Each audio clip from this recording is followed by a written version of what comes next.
YouTube, what's going on, man? It's your boy Groovy tapping in with y'all boys, and welcome back to another vid. NBA legends share their first time they faced Larry Bird. Hey, this is a good one right here, man. Larry the Legend, one of the best all-around players in NBA history. You know what I'm saying, man? One of the coldest to ever wear a Boston Celtics uniform. You feel what I'm saying, man? So we're gonna hear a lot of NBA legends telling these stories on what happened when they faced Larry Bird for the first time. This should be an interesting video right here, man. So before we hop into it, like the video, comment down below any videos y'all want me to react to next. And last but not least, sub up.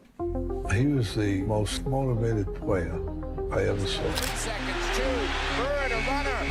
One-legged, three off the blast. He was one of the biggest trash talkers ever. Bird, little fake down the lane. Ooh. What a play by Bird. Baseline reverse Every jail. NBA great has their Larry Bird story, and somehow they all sound like tall tales, except they're true. He would do a head fake, Damn, pump Well, he spin was- to a midi. do this, and the guy would turn, and he would just fake the crap out of He guys. out there playing, toying with them. Facing Larry Bird for the first time was like being handed a crash course in humility. Before you could process what was happening, Larry had already told you how he was going to Nah, score, he cooked, done it, bro. and then made you feel bad about Two it. people on him. He hit it and looked at me. He was like, "Damn, I didn't mean to leave nothing on the clock." This was Larry's world, and if you weren't ready, And he'd be well, talking. he'd make sure you knew it. Let's dive into the wildest stories NBA legends have about their first time facing the man, the myth, Larry Bird. Let's see. Starting us off is Byron Scott. His introduction to Larry Bird was like stepping into a basketball masterclass on psychological warfare. His story is one of those moments that sounds like a myth, but is 100% real. So we playing him in the last play. He says to James Worthy, he says, "You guys don't have to worry about it. I'm gonna go right over there that corner." He said, "They're gonna set a screen for me. We're taking the ball out." He said, "I'm gonna curl right over," and he's telling us to play. He's telling us to play before they even take it out. He said, "I'm gonna go right over to that corner and I'm gonna catch it, and I'm gonna shoot it, and I'm gonna tie the game or win the game, whatever the case may be." That's tough. That's super tough. This man Larry Bird told them to play that they was about to run because he was so confident that he was finna make the shot. Basically, he's saying, "Look, y'all niggas ass. Y'all ain't gonna be able to stop me, and I'm about to make this shot." They take the ball out, and I think it was either Danny or DJ? the late great DJ. Yeah. Take the ball out. The man curl right to the corner, caught the shot. Damn, shot and a why is three, he open? game over. It's like, are you? He told y'all to play, and he wide open. This is my Larry Bird story. That's the thing about Larry. He didn't just beat you, he made crazy. sure you knew he was going to beat you before he did it. Damn. Good He God. made sure you knew he was going to beat you before he did He it. cooked, bro. Then there's Dominic Wilkins, who learned very quickly that Larry Bird wasn't about to give you a warm welcome to the league. It was shocking, and I'm a rookie, and I go up against, we small forwards because guys guarded each other back in our area.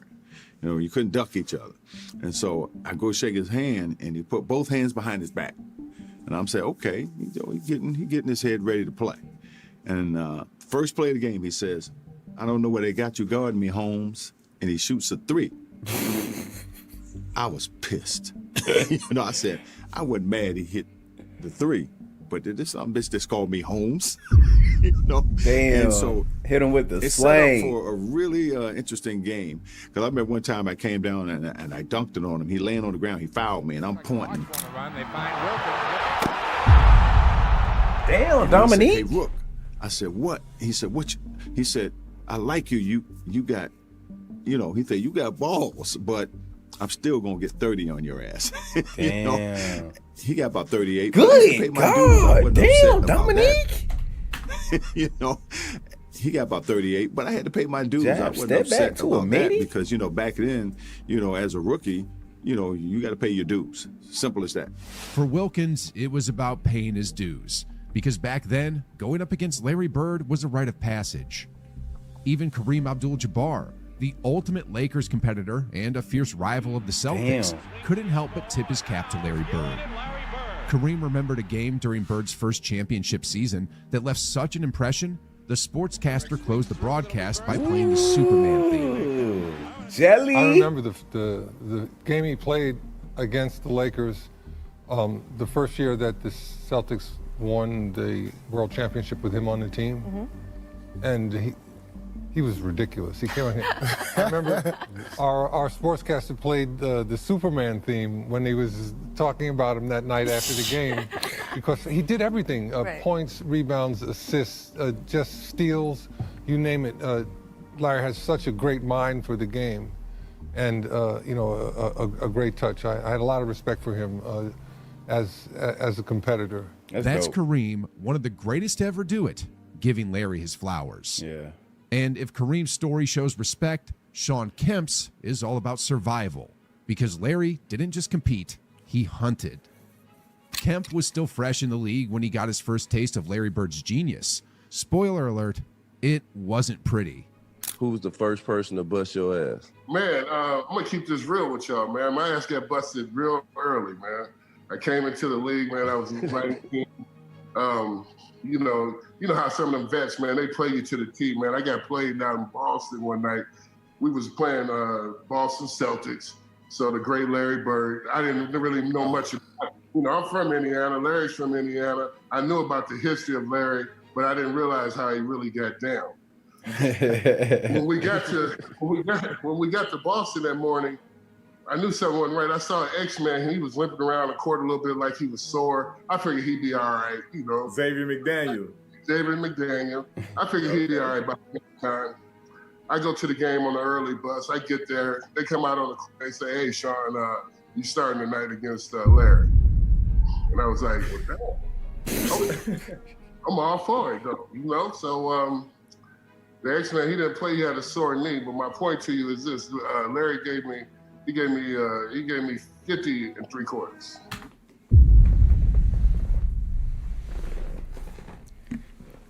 $50 3/4? Goddamn. Shawn Kemp? Boy, you got your busted for real. Boy, what the hell? Boy, my boy, you was a cone, wasn't you? Oh, That's crazy. There's the white flag right now. Bird on the 20-year-old Kemp. Takes a follower. Wow. He's got 40. They showing the clips, too. He was hitting everything. And he talked to me the whole entire game. And he talked to you? Dude, well, first of all, he asked me at the jump ball. He said, "You the cat that broke all my records in high school, right?" And I was like, "Yeah, that's me." He goes, "Yeah, you're the one that used to dunk my brother too, right? Eddie." And I was like, "Yeah, that's me." He said, "I got you for you tonight." So every shot he was calling, at the defensive end, he would tell me, he'd be like, "When I get down to the other end, I'm gonna pump face you, get a hand one on you, look at you, go off the glass." That's tough. That's Larry how Bird cold tough, Larry bro. Confident, tough. Patrick Ewing, on the other hand, grew That's up hearing crazy. about Larry Bird's supposed limitations. People in Boston would talk about how Larry couldn't jump and how he wasn't the most athletic player on the court. But once Ewing actually faced him, he realized those rumors were a joke. Manages to come up with it. Bird, little up fake. One. Ewing? A shot. Just took Patrick Ewing right out of the play, made him back up to where the... Ewing shared his epitome on the Dan Patrick Show, laughing as he recalled his reaction to seeing Bird in action for the first time. You know, I remember, like I was saying, growing up in Boston, people all used to always talking about that he can't jump, he can't do this, he can't do that.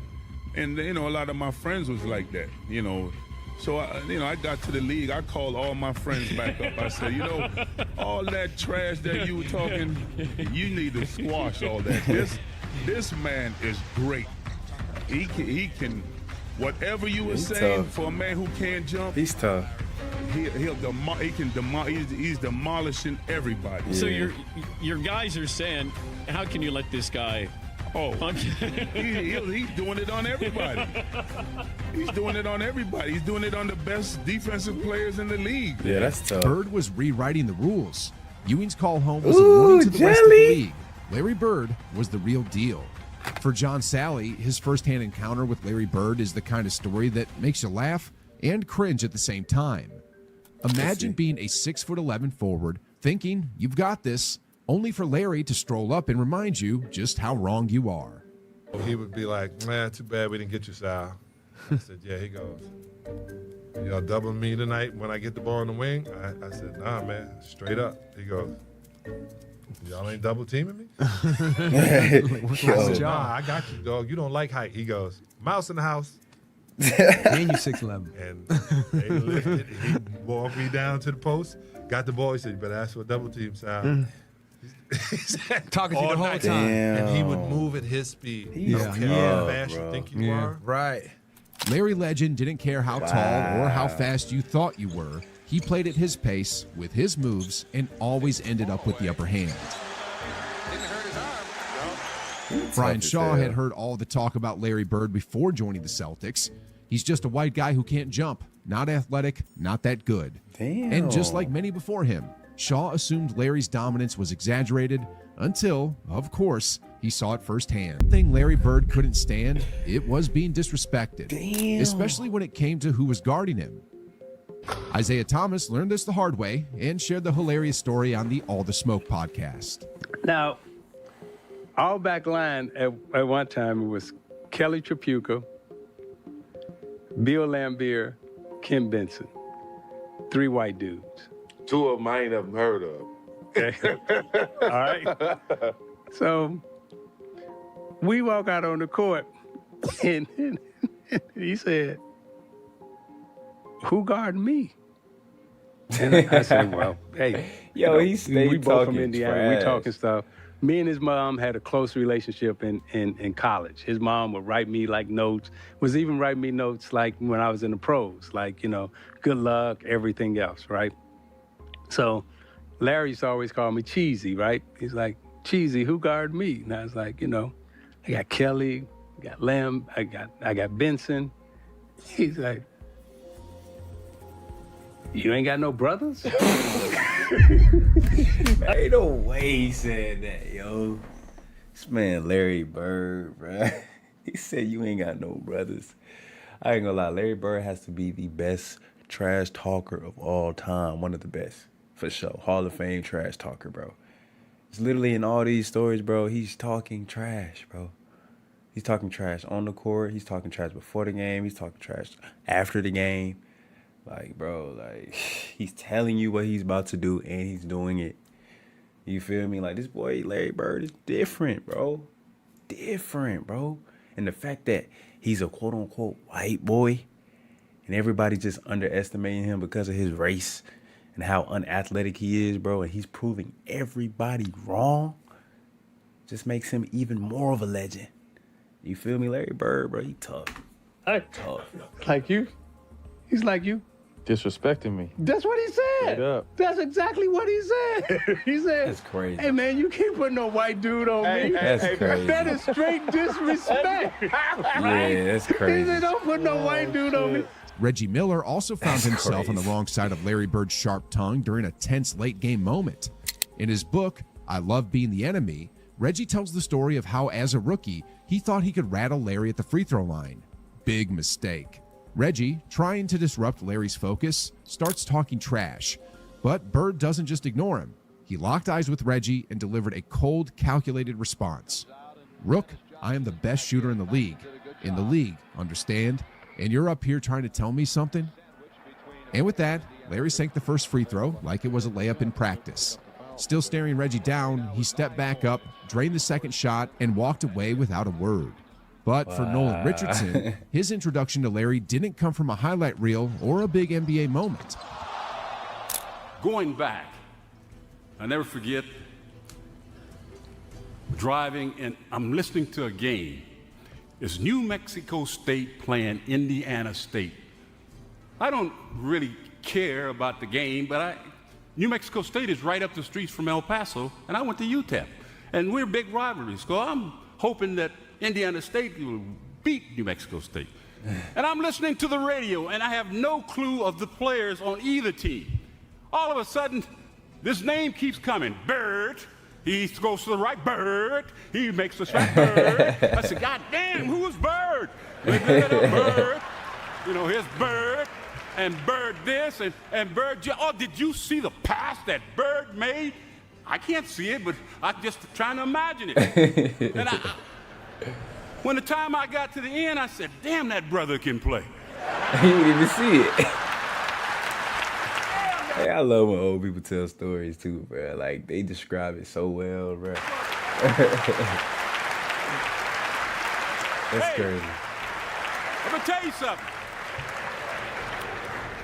When I got the newspaper the next morning and saw Larry's picture, I said, damn.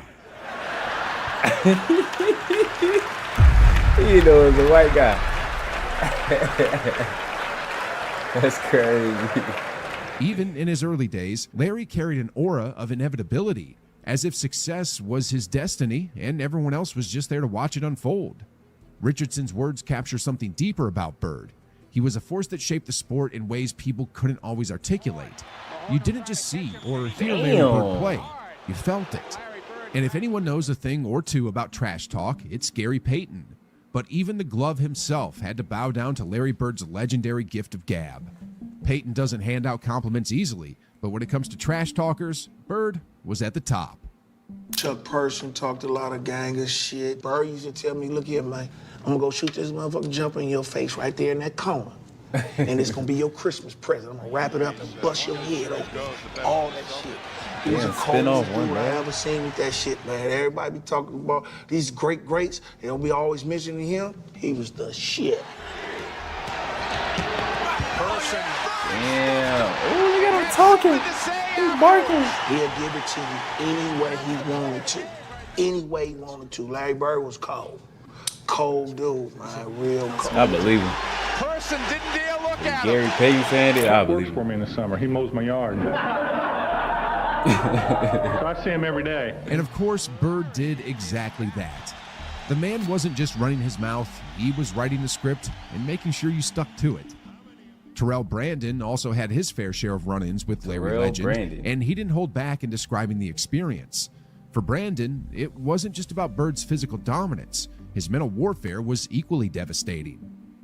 How can a person jump this high and out-rebound you? How can a person just move you that way and make you a deficiency? Right. How can a person jump and just, I mean, when we practice, he would be running around Boston Garden while we was practicing. That was psychological.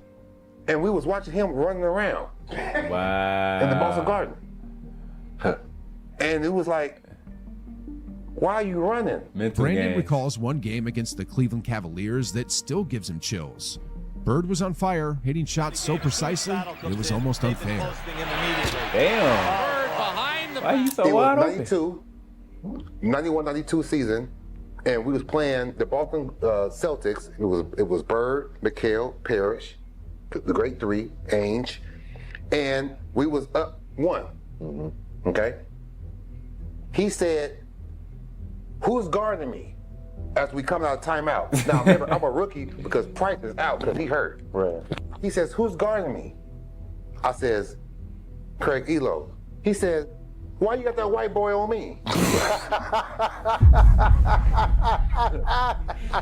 Damn, no white boy bro. on me.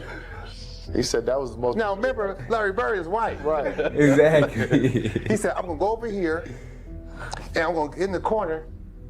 Dennis Johnson gonna pass it to me and I'm gonna hit the last second shot and it's over.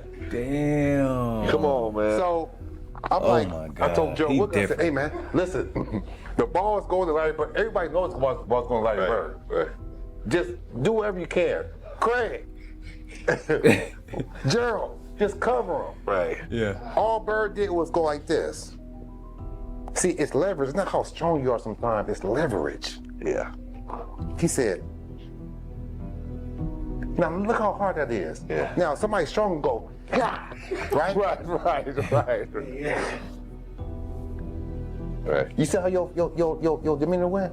That's all I need, TB. Right. Enough space against the ball. Yeah. And you know his fingers was all broke. Right. He hit the shot. All his Kevin McHale, all them, Randy Whitman, all them were jumping on, right? He was getting them off of him like this. He walked off and said, Legend, Wow. And then there's the time college star That Rodney was a good Rogers story thought it'd right be there, a good ain't gonna lie. idea to trash talk Bird. Big mistake. As Jamal Mashburn recalls, Bird didn't just respond, he turned it into an event. When we got an invitation, it was 8 of us. It was myself, Bobby Hurley, Allen Houston, Chris Webber, Rodney Rogers, Eric Montrose. Shout out Eddie Rodney Martin. Rogers, man. Shout out to OG. Yeah. And Grant Hill was on that squad. So we get to La Jolla, San Diego, and we check into the Marriott. We go up to our floor, and we're walking in the corridor, and we see this tall white guy coming down the hall. And I'm like, damn, that looked like Larry Bird.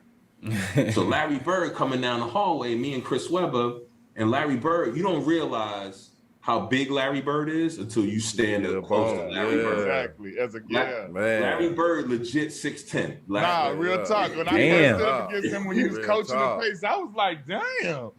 So he walked by us and he says, y'all those college guys? And we was like, yeah, we the college guys. And he looked at us and he said, get some fucking rest. It's gonna be a long week, and walked off. We was like, what the hell? What y'all got us into? Yeah, I'm like, okay. You know, we like, all right. Hey, in the hotel he talking. Yeah. So the next morning we get up and we go to practice, and Roy Williams is our coach, but we only got 8. So we like, well, how are we practicing and what are we practicing for? So we spent, I want to say, an hour doing the 3-man weave. And I'm like, what's going on here? Then they bus us to another location where the dream team is practicing. And these about 400 people standing outside waiting for the dream team to come out. They take us up to a top floor and the dream team is practicing. They're finishing up their practice. And then they say, all right, get loose and stretch out. We're like, okay, we playing? They're like, yeah, we're going to play next. So we get out the gates. Like the first 15 minutes, we kicking their ass. Okay. But we running them all out. Bobby Hurley in the lane, killing John Stockton.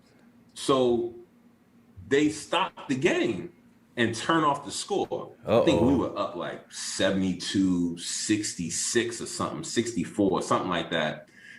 They just stopped the game. So we like, all right, was this halftime or some shit?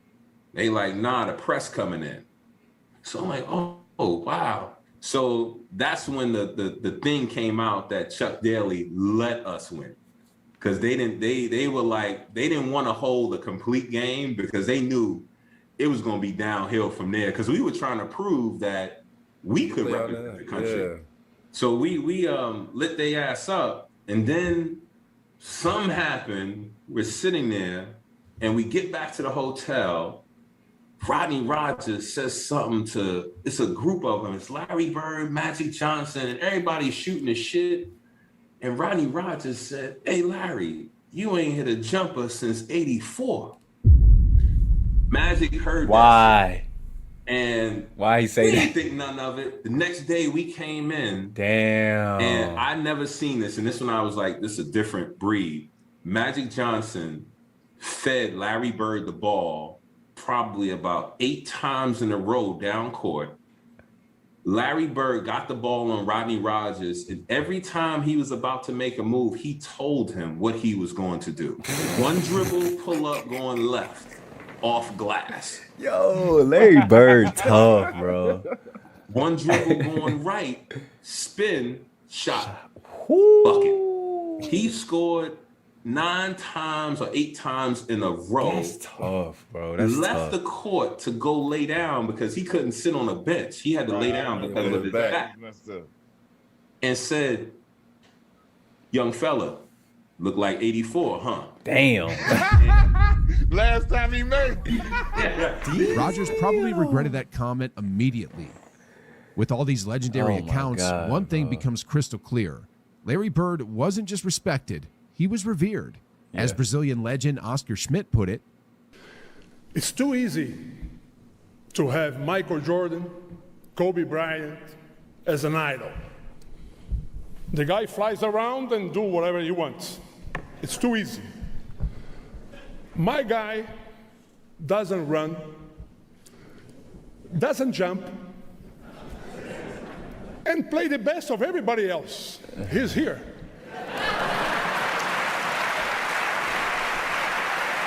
Wow.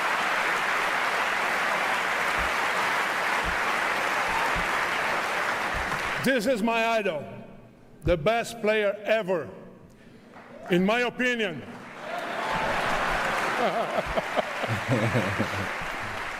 Bird's legacy is built That's on moments hard, like though, bro. these. Iconic, unrepeatable, and absolutely legendary. And if you want to dive deeper into more incredible Larry Bird stories, hit play on this next video. NBA legends and players share the greatest Larry Bird stories. All right, y'all, this was a great video right here, man. Shout out to the great Larry Bird.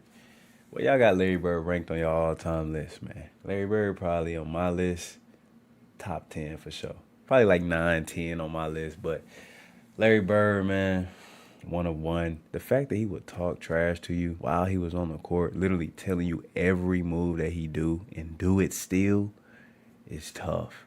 You know what I'm saying? And he was battling injuries, still busting your ass. Like, Larry Bird is different, bro. It's different. And what makes him unique is the fact that he wasn't athletic.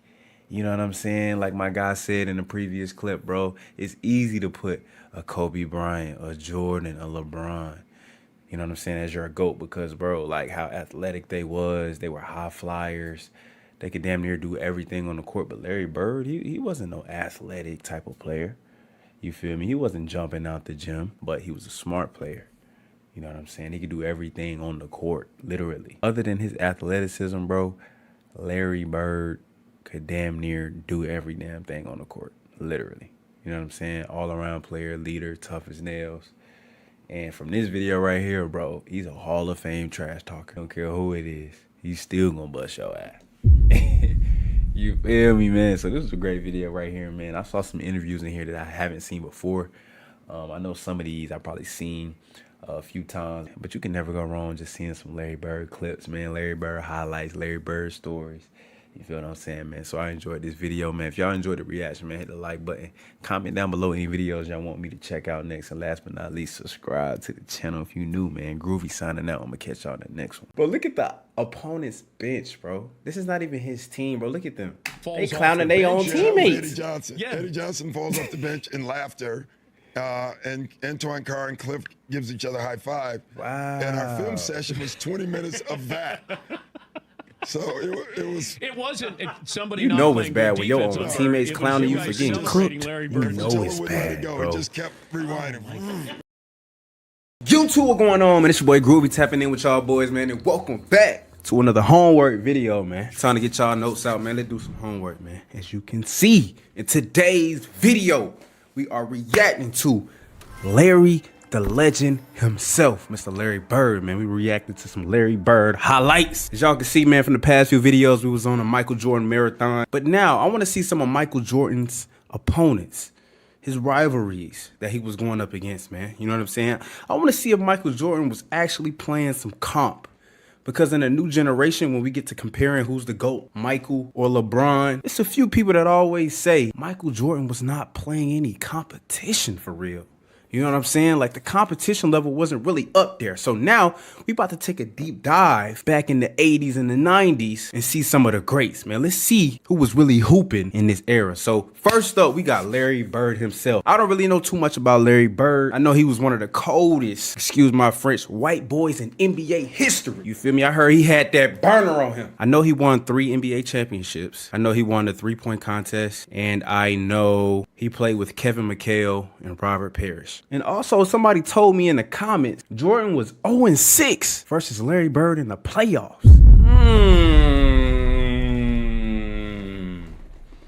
Was this Jordan Kryptonite? Y'all was spamming me in the comments, telling me to react to Larry the Legend, bro. So here we are. I'm ready to hop straight into this video, bro.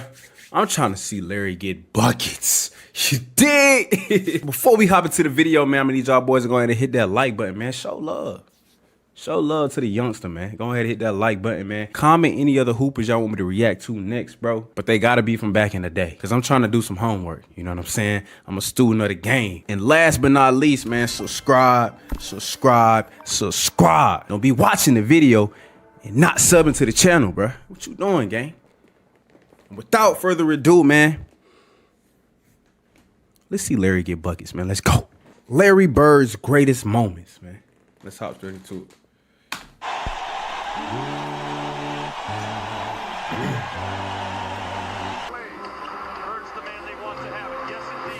Hold up, gang.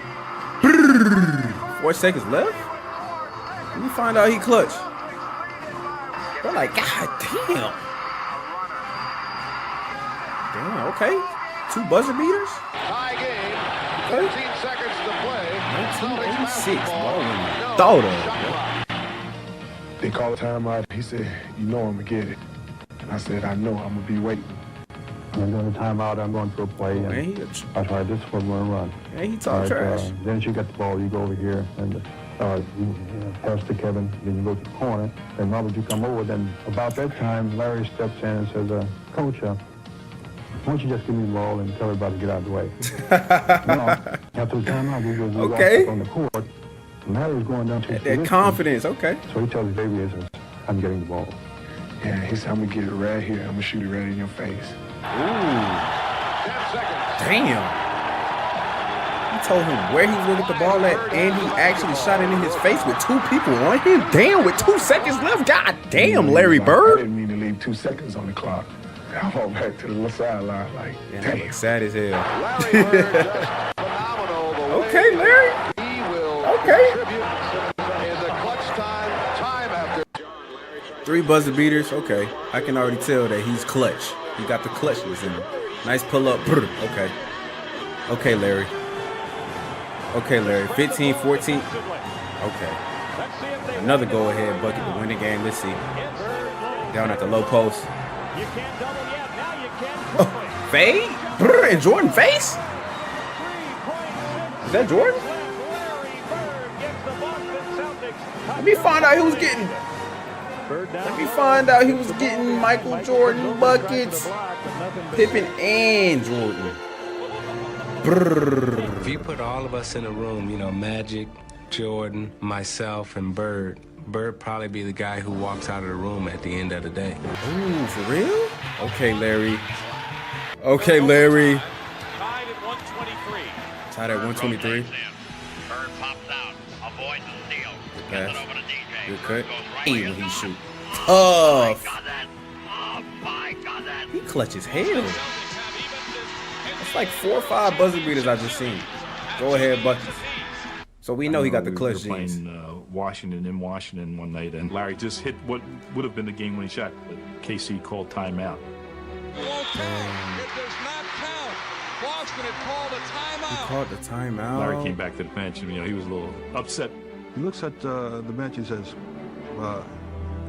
hey guys, when I come back after timeout, I'm going to go right to the same spot, and I'm going to kick it in. He told Washington, I'm going to get the ball. 2 seconds left. The Bullets by 1. Aims to Bird. Pull up, game. Off one leg? Boy, this is something. Damn. Incredible. And Bird wins it. Damn, off one leg is crazy. But talk to the other team like this, says, I'm going to stick it in your face. And then he's telling people, like, look, bro, I'm going to shoot it from right here, and I'm going to shoot it in your face. Cash. Okay. And I heard he was like a good trash talker, too, man. He goes, you can't stop me. And I looked at him and I said, gosh, boy, you're so confident. He goes, confident? You're a rookie. Wow, he was talking like that. He proceeded to score like 10 straight points on me. The coach took me out the game. He walks by and he's laughing. That's what make you great, though. When you got that confidence, bro, and you can back it up. I take off running out at Larry Bird. And right when he's getting ready to shoot, talking to the greats, too. Clyde Drexler. You got to watch the Clyde Drexler video, too, in the future. He tells me, he says, fly, Bird. And I go right by him. He shoots the ball. It's nothing but nylon. Larry Bird was a pain in the neck. Anytime we had a chance to win, Larry Bird changed that. Pull up game. Get his rebound. Ooh, hold up. Caught his own rebound? Damn. There was a certain confidence you had because, if you ever got in trouble, give the ball to Larry and get out of his way. And he delivered. Right there. Fade away. Going out of bounds. Going out of bounds. Hit it at the buzzer. He was a cold-blooded killer. But when you played against somebody, do you remember? Well, you had the Bird Doc night. gotta say. Bird night. New Yeah, Orleans. yeah, that was. How much he dropped that on was Doc? a tough night, man. You know, the biggest argument that night is, well, you only scored 6 on me. But nobody was guarding Bird, were they? I like his. They were trying to. I like but when, the when way a guy he is shoots the literally ball, coming bro. up the court, calling his shots, and you know, Bird talked a lot of trash. And that's but in New Orleans. That's in New Orleans. Look In at his that shot game, form. we're on the That's- free throw it's line. just so beautiful, And he's like- like, he literally says, Cash. left side over across the 3, and you're listening to him. Brr. That's a tough feeling. Okay. But okay, so you guys got Antoine Carr and Cliff Livingston got fined by Fratello, I think, for And Eddie Johnson for Give it to him celebrating. on a low post. celebrating Bird. Fade. Yeah, it was the best Come here. film session. Back Every time down, back When I down. see Mike, Get we off still me. laugh. God, It was Brr, the- ain't he it was giving the Wilkins greatest film buckets session too? ever. Damn, Dominique. Because back then, you didn't have, Come on. you know, you watched the real Behind the game back. and just went, you know, with Show a me video. some. And Mike rewound the celebration 20 times. Yeah, he can He shoot. just kept, not the shot, he just kept rewinding it, showing the guys, you remember they were giving each other high five. And then somebody falls off the bench. Damn. That was Eddie Johnson. Eddie Johnson falls off the bench. in laughter. And then somebody falls off the bench. Falling out That of was Eddie bounds? Johnson. Yeah. Eddie Johnson Damn, falls look off at the the bench people and on. laughed. And then Bro, somebody, look at the. I can't even talk, bro. Look at the opponent's bench, bro. This is not even his team, bro. Look at them. Falls They off clowning the their own bench. Yeah, that was teammates. Eddie Johnson. Yeah. Eddie Johnson falls off the bench in laughter. And Antoine Carr and Cliff gives each other high five. Wow. And our film session was 20 minutes of that. So it was. It wasn't somebody. You not know playing it's bad good when your defense own on Bird. teammates It was clowning you guys for getting celebrating cooked. Larry You Bird. know Fratello it's wouldn't let it bad, go. bro. It just kept rewinding. And it was. Who did he cook? Who is that? I don't think even know Bird that. went by the bench Fade. one time too. He fell. And he called that one. That was the one where he fell in it. He literally said, off the glass into the trainer. Yeah, and so. So it he was a be bad talking night. cash He's a money. basketball genius. He'd be a On step Julius ahead, Irving? a thought ahead. Play the game like a chess game. You gotta watch some Julius Irving highlights too. Oh my God, good pass. I'd much rather guard Michael Jordan than Larry Bird because Whoa. He said, I would much rather guard Larry Bird than Michael Jordan. Was he that cold? Whoa. I'd much rather guard Michael Jordan than Larry Bird because you have to play the game as a thinker when you're playing him. You have to get inside his mind. Larry wasn't quick, couldn't jump really high, but there was just some sleepless nights. Bird takes the flop. Boom, I seen somebody in the comments say that Larry Bird kind of played like Jokic.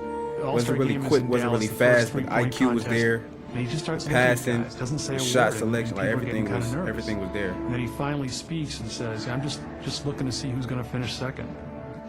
Some pure trash talking and just general bravado. And the theatrics of it all was made for Larry. Cash. And Larry would back up his boast by not only winning the contest, but blowing away the competition Yeah, his with a shooting form phenomenal is just shooting pure, display. bro. Like, it don't change. Cash. Damn, is he gonna miss? Damn. Damn. Is he gonna miss? Damn.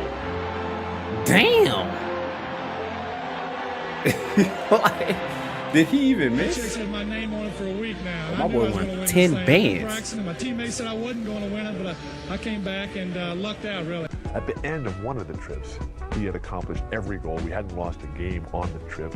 And Larry told all of us players and the media too, we were all standing around waiting to leave. He said, tomorrow night's the last game of the trip. I'm going to play this one left-handed at least through 3 quarters. Left-handed? Wow. And at the end of 3 quarters, the next night in Portland against poor Jerome A Kersey, left float, he's he had 27 tough. points left-handed. He hit him And with it the was left a hook remarkable performance. and the left float.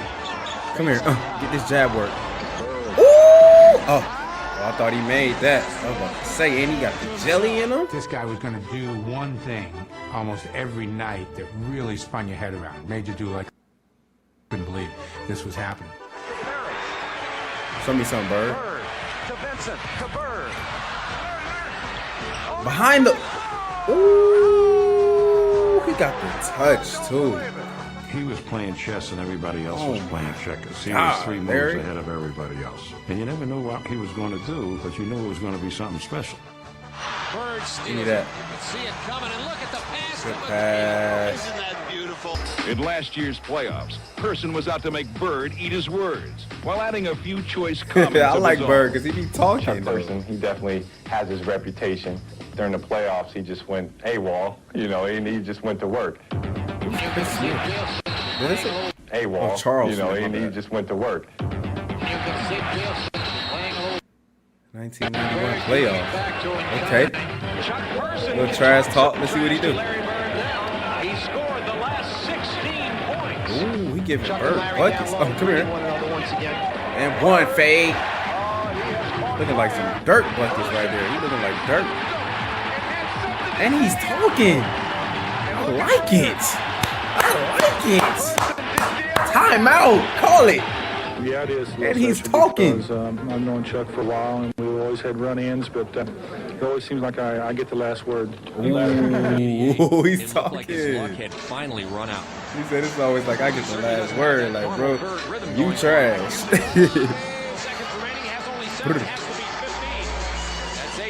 And he doing it with his little pre-game warm-up on, bro. That's tough. Cash. Cash. I ain't gonna lie though, Bird be bringing that ball back behind his head like this. That must be cash though. Run that back. This is a tie for the money.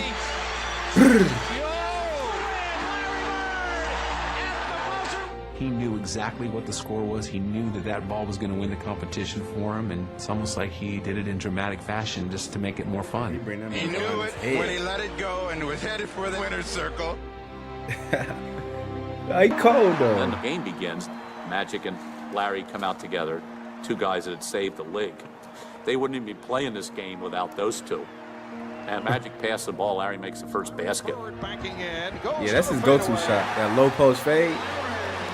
I mean, that's his go-to. You know, it just didn't get any better than that. The U.S. was off and running, Go. and the result was a thing of beauty. You gotta watch some Magic Johnson highlights too. And no one seemed more excited to be sharing the court than the co-captains.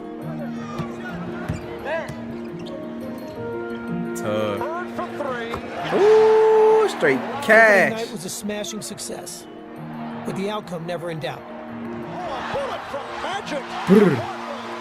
And late in the game, fans in Portland decided they wanted a curtain call from a three-time MVP. The crowd start cheering. Larry, Larry, Larry.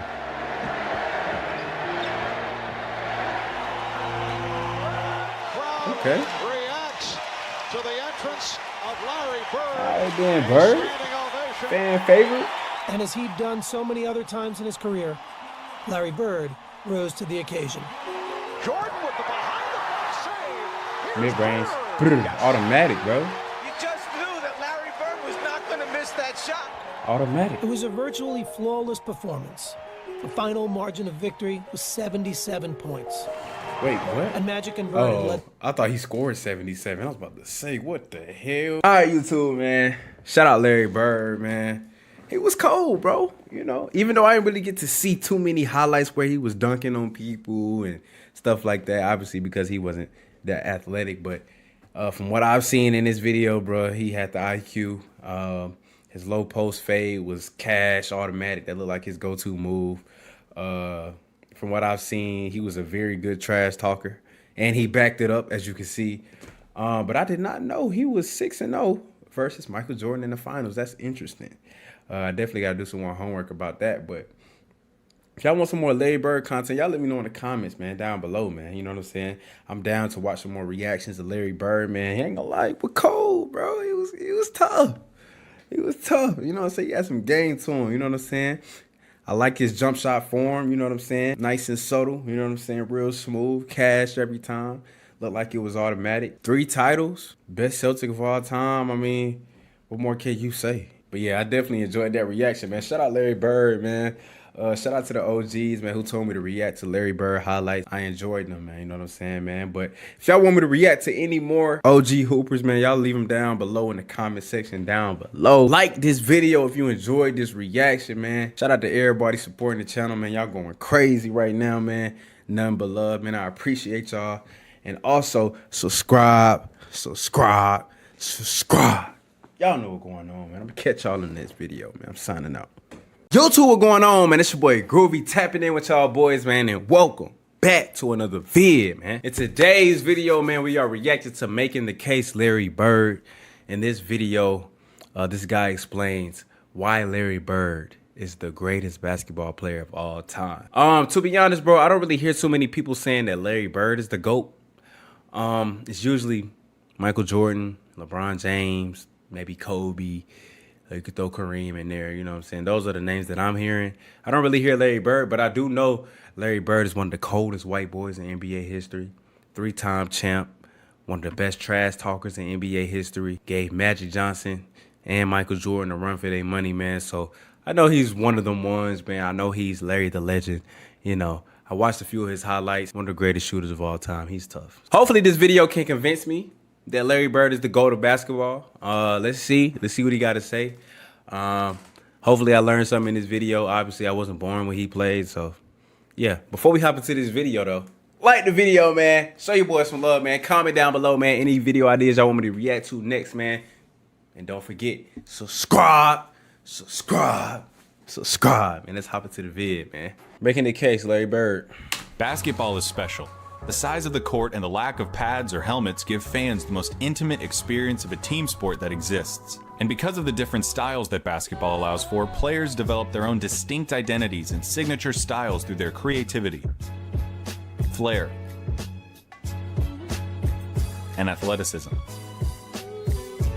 And although no player succeeds alone, the scoring volume and two-way nature of the sport give individual stars a nearly unprecedented amount of control over the flow and outcome of a game. For this reason, players are constantly compared to their peers and to the legends of the past in order to answer the most hotly contested question in the sport: who's the greatest to ever do it? For many, the question is redundant. They believe in only one right answer, their answer. Others might have their own personal stance, but acknowledge one or two alternatives. By my count, there are 8 players in NBA history that have a substantial claim as the GOAT. It's a subjective thing though. I can't give you a definitive answer. All I can do is make the argument. Okay. So today, I'll be making the case for Larry Bird as the greatest basketball player of all time. Wow, Larry Bird, man. Let's see. Larry the Legend, man. Let's see, man. Let's see what he got to say.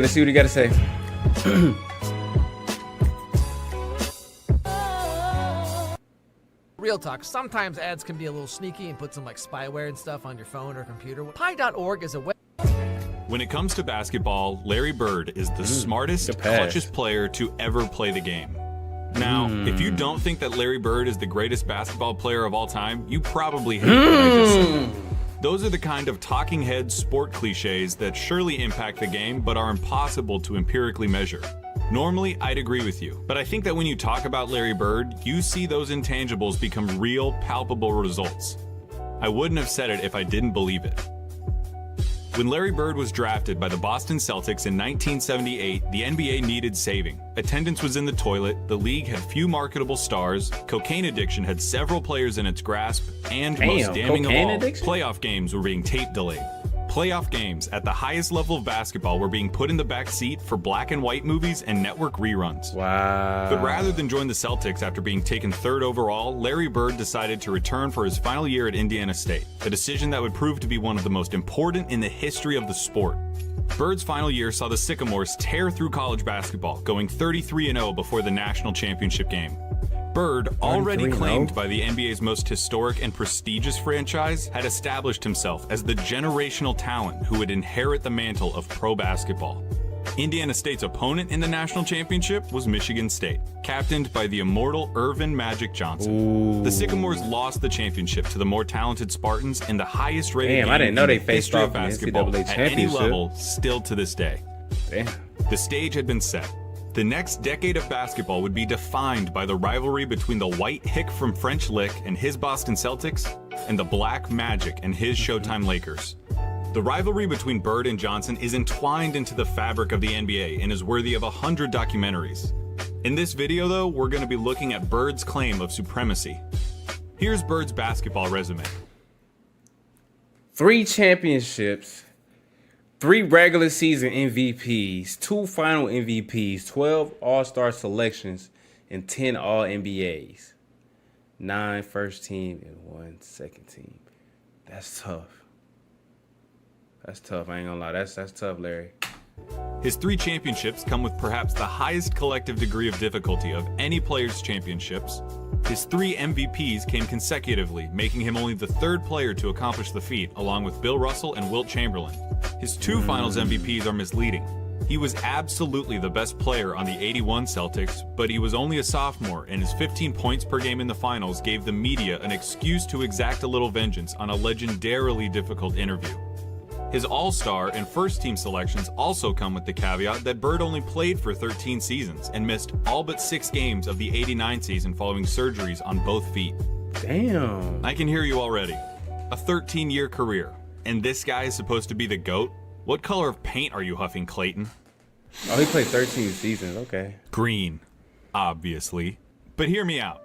Yeah, Bird's career lasted about 2/3 as long as it should have. But what he did in that time was so impressive and so substantial that every basketball fan acknowledges that he's in the conversation as the greatest ever. Doesn't it matter that those 13 years saved professional basketball, delivered a disproportionate amount of memorable moments, defined the golden age of the league, and produced a career by which all other forwards I know he was dunking like that. Are measured? Bird squeezed. What the hell? Hold on, I gotta run that back, y'all. Proportionate amount of memorable moments, Did he go defined the reverse golden on that? age of the league, and produced a career Oh by my which God, all Larry other the forwards Legend? before or since are measured. Bird squeezed every drop of talent out in those 13 years and made it seem more like 30. He didn't just leave his fingerprints on the game. He left so much of his DNA in the sport that it needed a cigarette afterwards. There's something to be said about the candle that lasts half as long but burns twice as bright. Those 3 MVP years stack up with any other one by any other player. Hold on, let me see. Larry Bird's points per game. From 86. Oh, minutes per game.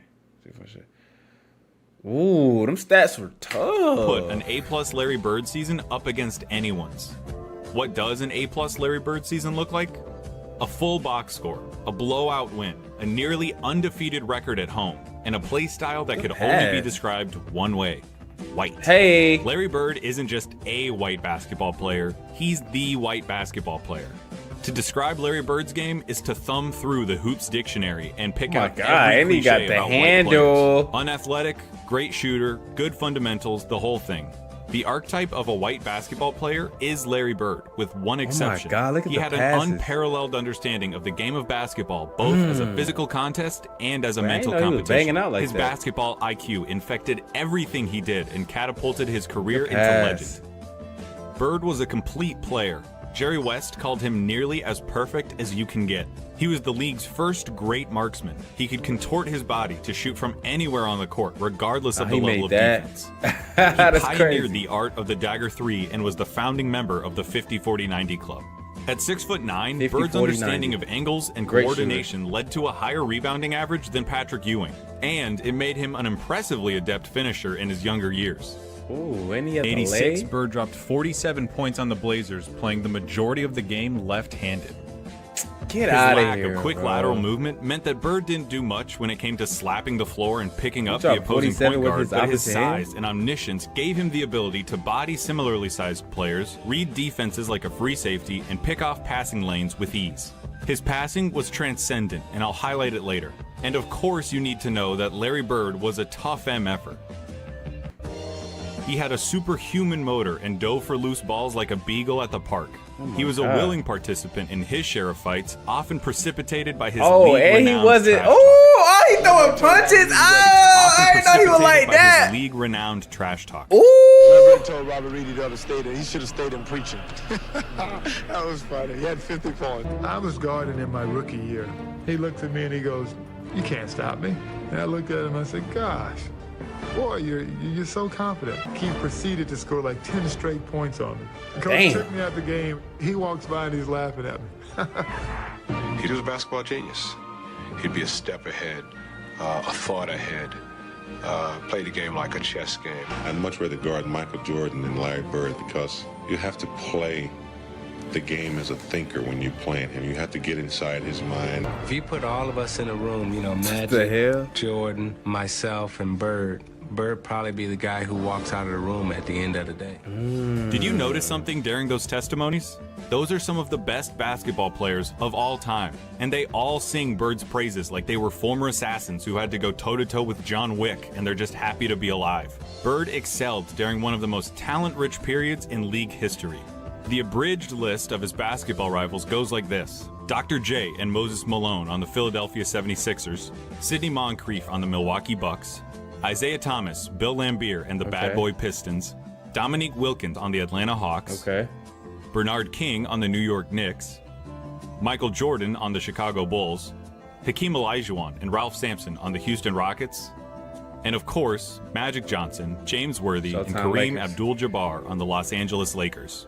All right, there's no point avoiding it any longer. So he had comp. We have to look at Magic versus Larry. If you have Magic over Larry, it's because he has 5 rings to Larry's 3, had a peak that lasted about 2 or 3 years longer than Larry's, and had a 2-1 record against Bird's Celtics in the finals. Perfectly legitimate, completely respectable arguments. Definitely. But in the interest of making Bird's case, allow me to retort. For nearly the entire decade of the 1980s, the Eastern Conference was irrefutably the more competitive conference between the two. Considering the competition, for Bird to have made 5 finals appearances is just as impressive as Magic's 9. As for the head-to-head record responsible for Magic's 2 extra titles, he had more help. Seriously, the Celtics' Big 3 and the Lakers' Big 3 get compared all the time historically as if they were of equal caliber, but weren't Magic's accomplices just a step above Bird's? No disrespect at all to Kevin McHale and Robert Parrish, but Kareem was the alpha dog on the 71 Bucks and was the best player for at least 2 of the Lakers' 5 titles. That Sky Hook is crazy, bro.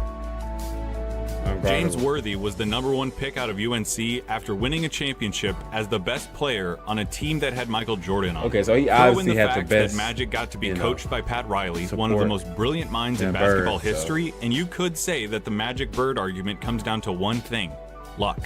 So if their careers come down to luck, the question just becomes who you would rather take. Now, I'm not making this video to tell you why you shouldn't take Magic. I'm making this video to tell you why you should Why is he diming them boys like that? Magic, but over everybody.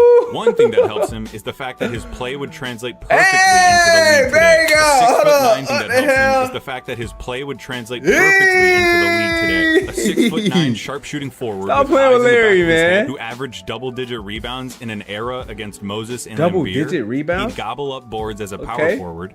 He'd be an offensive mismatch against everybody as a small ball center, and his off-ball skills and passing would pair perfectly with the flow of today's game. Oh my God. Add in his competitive mania and 3 generations worth of medical advancements, and we're talking about a player who could have stuck around so long they would have had to rename the league. Come here, As you've been watching these clips of Bird, I would hope that you would notice something.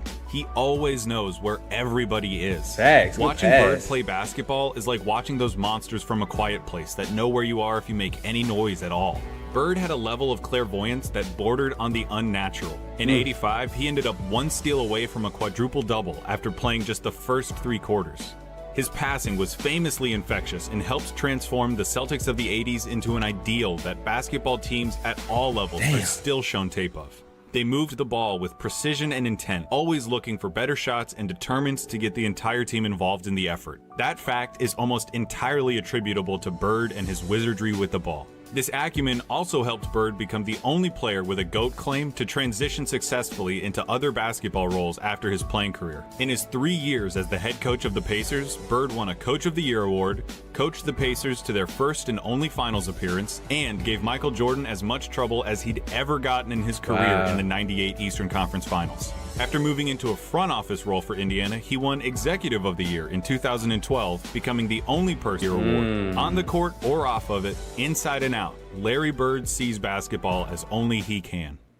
That intelligence also lent itself to Bird's defining skill, making the big plays. Remember, NBA players get paid to win games. James Harden is getting paid nearly $40 million this year because he's supposed to help the Rockets win games. Victory can be achieved in a lot of ways, and the win column doesn't care how it happens. Damn. As Mark Sinclair once 120 said, to 66. You win by an inch or a mile. Winning's winning. But when your team is down 1 in a crucial playoff game with 8 seconds left, and you need to hit a shot to stay in the series and keep your season alive, that's where players really separate themselves and earn their money. Love it or hate it, it's the players that come through in the big moments that live forever in our memories. Some players, for whatever reason, were never able to do it consistently. Some players were truly outstanding at it. Larry Bird was the best at it.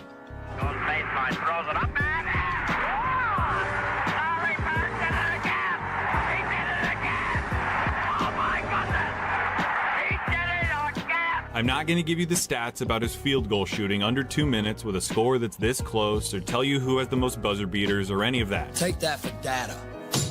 I'm just going to show you clutch moments in clutch situations. 1985 Let's see if he against clutch. the Blazers. Let's see. Bird drops 48 points, including this. Damn. Down 1 with 2 seconds left. 48 points. 3, 2, 1.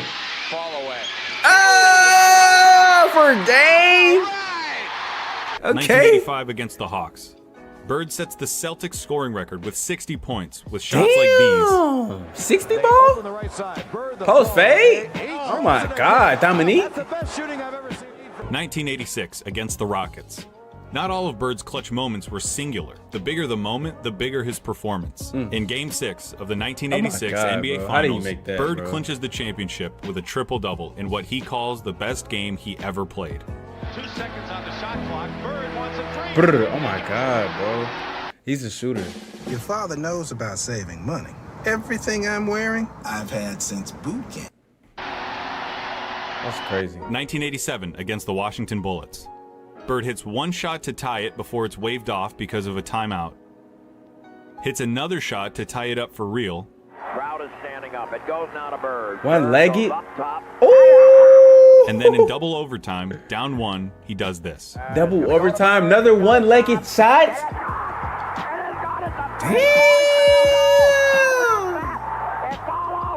For 3 years, from 1986 to 1988, the three-point contest knew no other champion but Larry Bird. He's still got to drop one He here. bring that Quickly, money 14. back in his This is the head. tie for the money. 1987 Eastern Conference Finals, Game 5. Tied at 2 games apiece against the Bad Boy Pistons, this enormous game would put the winner 1 game away from the NBA Finals. The Pistons are up 1 with seconds remaining. The ball goes out of bounds off the Celtics. Isaiah Thomas just needs to inbound the ball. Bro, Thomas, what the hell? Ain't no way he There choked are like truly that. too many big games and big moments for me to go Shot, through Larry. without this ending up as a documentary. But that all leads me to this, Oh my what I really God. want to talk about. 1987, NBA Finals, Game 4 against the Lakers. LA is up 2 games to 1, and the Celtics need to win to tie the series and stay alive. Bird hits a 3 with 12 seconds left to go up by 2. Bird goes for 3. Clutch, bro. Clutch. Kareem comes down and gets fouled with 8 seconds left. Is he gonna He hit makes the two? first, Okay. but misses the Oh, second. he missed. LA ends up with the ball with 7 seconds left, down Okay. 1 point. Okay, okay. In the low post, being guarded by Dennis Johnson. Byron Scott is in the ball game now. Magic hits this, the baby skyhook. Ooh, that's tough. 2 seconds left. Down 1. Don't tell me he hit this, bro. Don't tell me he hit this. Bird fires it. What He do hit you this? think happens? He hit this? Oh, I thought he I bet hit it it. wasn't that. When I paused the tape and the ball was hanging in the air, you thought it was going in. I did. I ain't gonna Bird lie. thought it was going in. Magic thought it was going in. I've seen this game before, and I still think it's going to go in. But it didn't. Pat Riley said it himself. We got lucky. And that, a missed shot in the NBA Finals, is why he's the clutchest. Because after he makes the big plays, has the big games, I thought hits he the made big that. shots, time and time again, you expect him to hit every shot, to win every game. And in those fleeting moments when he doesn't, when he looks like a mere human, when he looks like everyone else who tries to do what he does, you just can't believe it. That's what Larry Bird did. He made the big plays so often you thought he was going to make them every time. He helped turn basketball into a global phenomenon, paving the way for every Michael Jordan, Kobe Bryant, or LeBron James who comes through our lives. He played basketball in its purest form and captained a team that is consistently ranked among the greatest of all time. He has the second highest win percentage in the history of the NBA, behind Magic by less than 1/2 of 1%, about 10 games. He was the complete package, a player with no holes in his game whatsoever. They called him Basketball Jesus. He didn't get that name without doing something extraordinary. Jesus. He saved basketball. And he did it by playing it better than anyone else. Here's Magic at Bird's retirement in 1993. Larry Bird said that there would be another Larry Bird one day. And Larry, there will never, ever, ever be another Larry Bird. To the greatest basketball player ever, but more important, a friend forever. That's tough. Great video, man. Great video, man. Shout out Larry Bird, man. Larry the Legend himself, man. The coldest white guy in NBA history, man. As y'all can see, man, bro was clutch as hell. The stats were there. The championships were there. His IQ was there.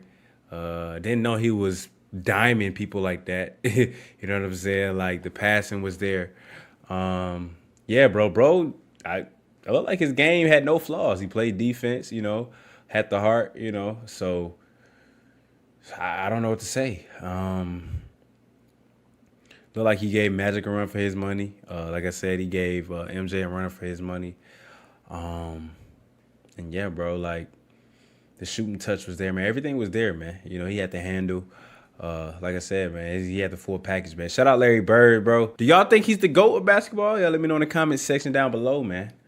Yeah, man, Larry the Legend, man. Shout out to him, man. He was cold, man. Very cold, man. If y'all like that video, man, hit the like button down below, man. Comment down below any videos y'all want me to react to next, man. And subscribe, man. I enjoyed that video, man. Shout out Larry Bird, man. I'm gonna catch y'all boys in the next video, man. Groovy signing out. YouTube, what it do, man? It's your boy Groovy tapping in with y'all boys, man. And welcome back to another vid, man. Salute to the OGs, man, in the comments down below, man. I got another vid for y'all, man.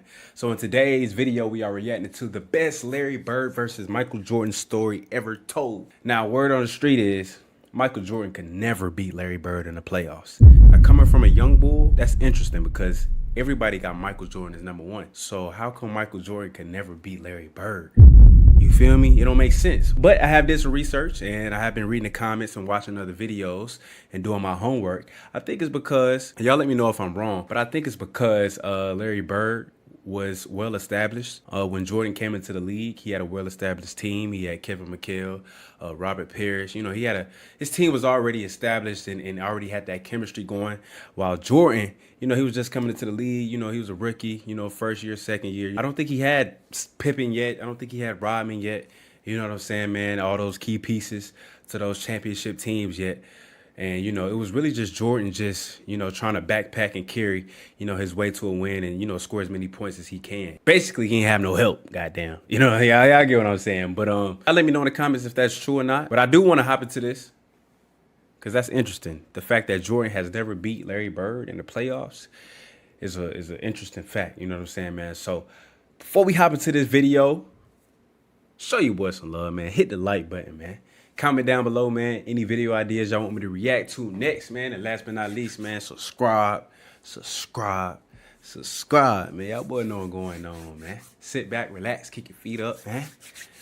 Let's watch this vid, man. NBA Hall of Famer James Worthy, who played against both Michael Jordan and Larry Bird, said, "I'd much rather play against Michael Jordan than Larry Bird. Jordan made you look slow, but Bird made you look stupid. Look, I'm not here to convince you that Larry Bird is better than Michael Jordan. I'll just present to you the facts and let the NBA legends who actually played against both of them tell you what they think." People always ask me who's the hardest player I've ever had to guard. And there was Michael Jordan, George Gervin, the late, great Mike Mitchell. I mean, so many players. I always say Larry Bird, and I say this for the reason because when Michael passed the basketball, he kind of hung on his shorts and he sit off to the side. With Larry, when he passed the basketball is when he became more dangerous. He was either setting a pick, coming off a pick, catching the ball, passing the ball. So he was the one you always had to stay attentive to the whole 24 seconds of that offensive play for the Celtics. And you know what? Oh, he's going to get offensive rebounds. He was going to do something to help his team have the best chance of scoring at that point. So I always say as him, he didn't need the basketball to affect the game. To the untrained eye, Michael Jordan was light years better than Larry Bird simply because his scoring numbers were better. Okay. But in actuality, it was much closer than that because Bird affected the game in so many ways. I saw Larry Bird one night in Phoenix. They were losing big time at the half. And they come out in the third quarter, and Larry did not take a shot, but dominated the game. He had 7 assists in the third quarter. And they came back and won the game. He could affect the game without taking a shot. Who else can you say that about to that degree? Nobody. Michael could never do that. Never. Michael had to have the ball. So in my era, I ain't mean to stop the video. So basically, what I'm kind of hearing is Jordan was kind of like obviously Jordan is Jordan. He's one of one. But I'm talking about my era. To the younger guys that's watching the video, maybe Jordan was a Kobe, more so a scorer. You know what I'm saying? High flyer, needed the ball to be effective maybe. Y'all let me know in the comments if I'm wrong. And then maybe Bird. I seen somebody in the comments say Bird was in comparison to Jokic. You know how Jokic can facilitate the ball. He can give you 13, 14 assists, 15 rebounds, and have like a 19-point game, but still dominate the game in so many ways. So I'm guessing Larry Bird was an all-around type of guy. You know what I'm saying? And maybe Jordan was a just full-on straight scorer, straight killer. You know what I'm saying? So that's kind of like what I'm getting so far. Y'all let me know if I'm wrong in the comments or not, but that's kind of like what I'm getting so far. Here's a 1986 magazine on the NBA. And remember, this is a league with Michael Jordan, Magic Johnson, Kareem Abdul-Jabbar, Charles Barkley, Isaiah Thomas, Hakeem Olajuwon, Moses Malone, and Dr. J. And in a league with all of these all-time great players, everyone agreed that Larry Bird was the best. Okay. Because in 1984, 1985, and 1986, Larry Bird won MVP back to back. And in the 1986 playoffs, Larry Bird finally faced Michael Jordan head to head. And in game 1, Michael dropped a spectacular 49 points. Damn. But Larry Bird had an all-around game with 30 points, 8 assists, 6 rebounds, and 3 steals to lead the Celtics to a victory. By game 2, MJ had a revelation. And this is game 2 of the best-of-5 first-round action, and the Celtics will try to make it 2 in a row over the Bulls. We really have to play a complete basketball game. I don't think one man can beat the Boston Celtics. But he sure did try. Because Jordan turned on God mode and broke the record for the most points ever scored in a playoff game. Oh, this game right here? Was it 63? Jordan trying to fake Bird. Oh, this was the triple cross. This is this game. Okay. I know we started Dennis Johnson out on him, and then we went with Danny Ainge. Damn, he still lost though, scoring all those points. Bill Walton, and we was trying to run him to help all the time, but he had his outside shot going so well that he really didn't need to penetrate that. Jordan hits it, 56 for Jordan, and that ties the Chicago Bulls all-time leader. Jordan with 8 on the clock. Jordan ties the game. Can't stop him. 63 points, and you're 63, yeah. Oh boy, Michael Jordan. But it was an incredible playoff performance. Did they win? I've never seen it before, and I had never seen it after. That wasn't Michael Jordan out there. That was God disguised as Michael. He said God. But Larry Bird left with the most important statistic of all. The W. The W. Well, okay. Oh, so they won. Okay. Damn, that's tough. To drop 63 and lose? God. That's Celtics crazy. to take a 2-0 lead over Chicago in their best Damn, of 5. though. That's crazy. I didn't know that was this Jordan game. didn't beat Larry Bird. You showed Michael Jordan going between his legs one time in the highlights, against Larry Bird. And that was the game he got 63. That's when he dropped 63 on Bird. Yes. Damn, I didn't know that. If memory serves me correct, they got swept. Oh, they got swept? They got swept. Okay. Damn. Even though he dropped 63, we stepped all in his ass, did we not? That's crazy. I didn't know they got swept. People don't talk Larry about Bird that. went on to win his 3rd championship that year. Wow. And the following year, when Larry faced MJ in the playoffs, it happened again. Side. Larry Bird against Banks, rubs him around a Perry screen, drives it down the lane, and lays it in with a right hand. Michael Jordan with 30 points in this game, so he was 30 or better in all 3 playoff games. Bird's got 31 in the game and 14 in the 4th quarter. Bullseye. Boston 14 has in the kept it in 4th? good That's hands in the tough. 4th quarter. It's been Bird, and that's about it. Final score in Chicago Stadium. Crazy. The Boston Celtics sweep the Bulls out 105 to 94. He got swept again? Too much Celtic Oh. talent. Too much Celtic What the? He got swept again by Bird? team lacking in both areas. Yes, Larry Bird in back-to-back years swept Michael Jordan in the playoffs. Jordan couldn't So get if one Michael game? Jordan is the greatest of all time, but Michael Jordan never beat Larry Bird. Then what does that make Larry Bird? Hold up, Now, nah. to be fair, at that point, And damn, look how Michael they fouling my Jordan boy. didn't He have have his scratches best on his neck. teammate ever. I was just about to Scottie say, Pippen, yet. he didn't have When Scotty Scottie yet. Pippen arrived, the battles were closer and more intense.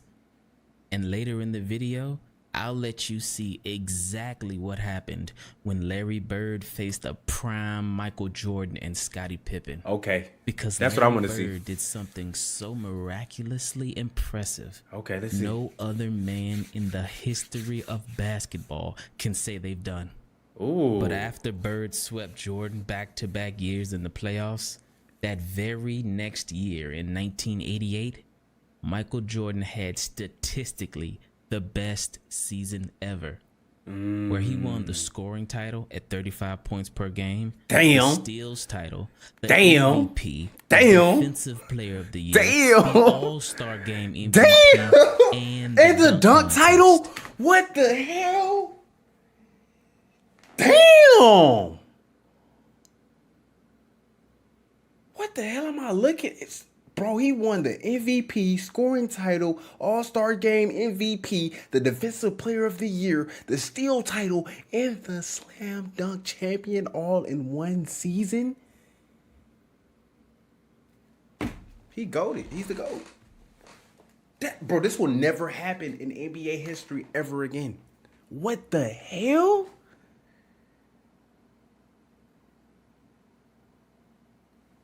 That's greatness right there. Good God. All right, back to the video, bro. What the fuck? He faced Larry Bird 4 times that year. Okay. And this is how it went. Oh, okay. So we could say this is prime Jordan. Let's see. Okay, let's see. Game 1. Maybe. Tough battle. Bird wins. Game 2. Hold on, let me see the stats. Michael Jordan had 42. Larry had 38, 9 rebounds, and 8 assists.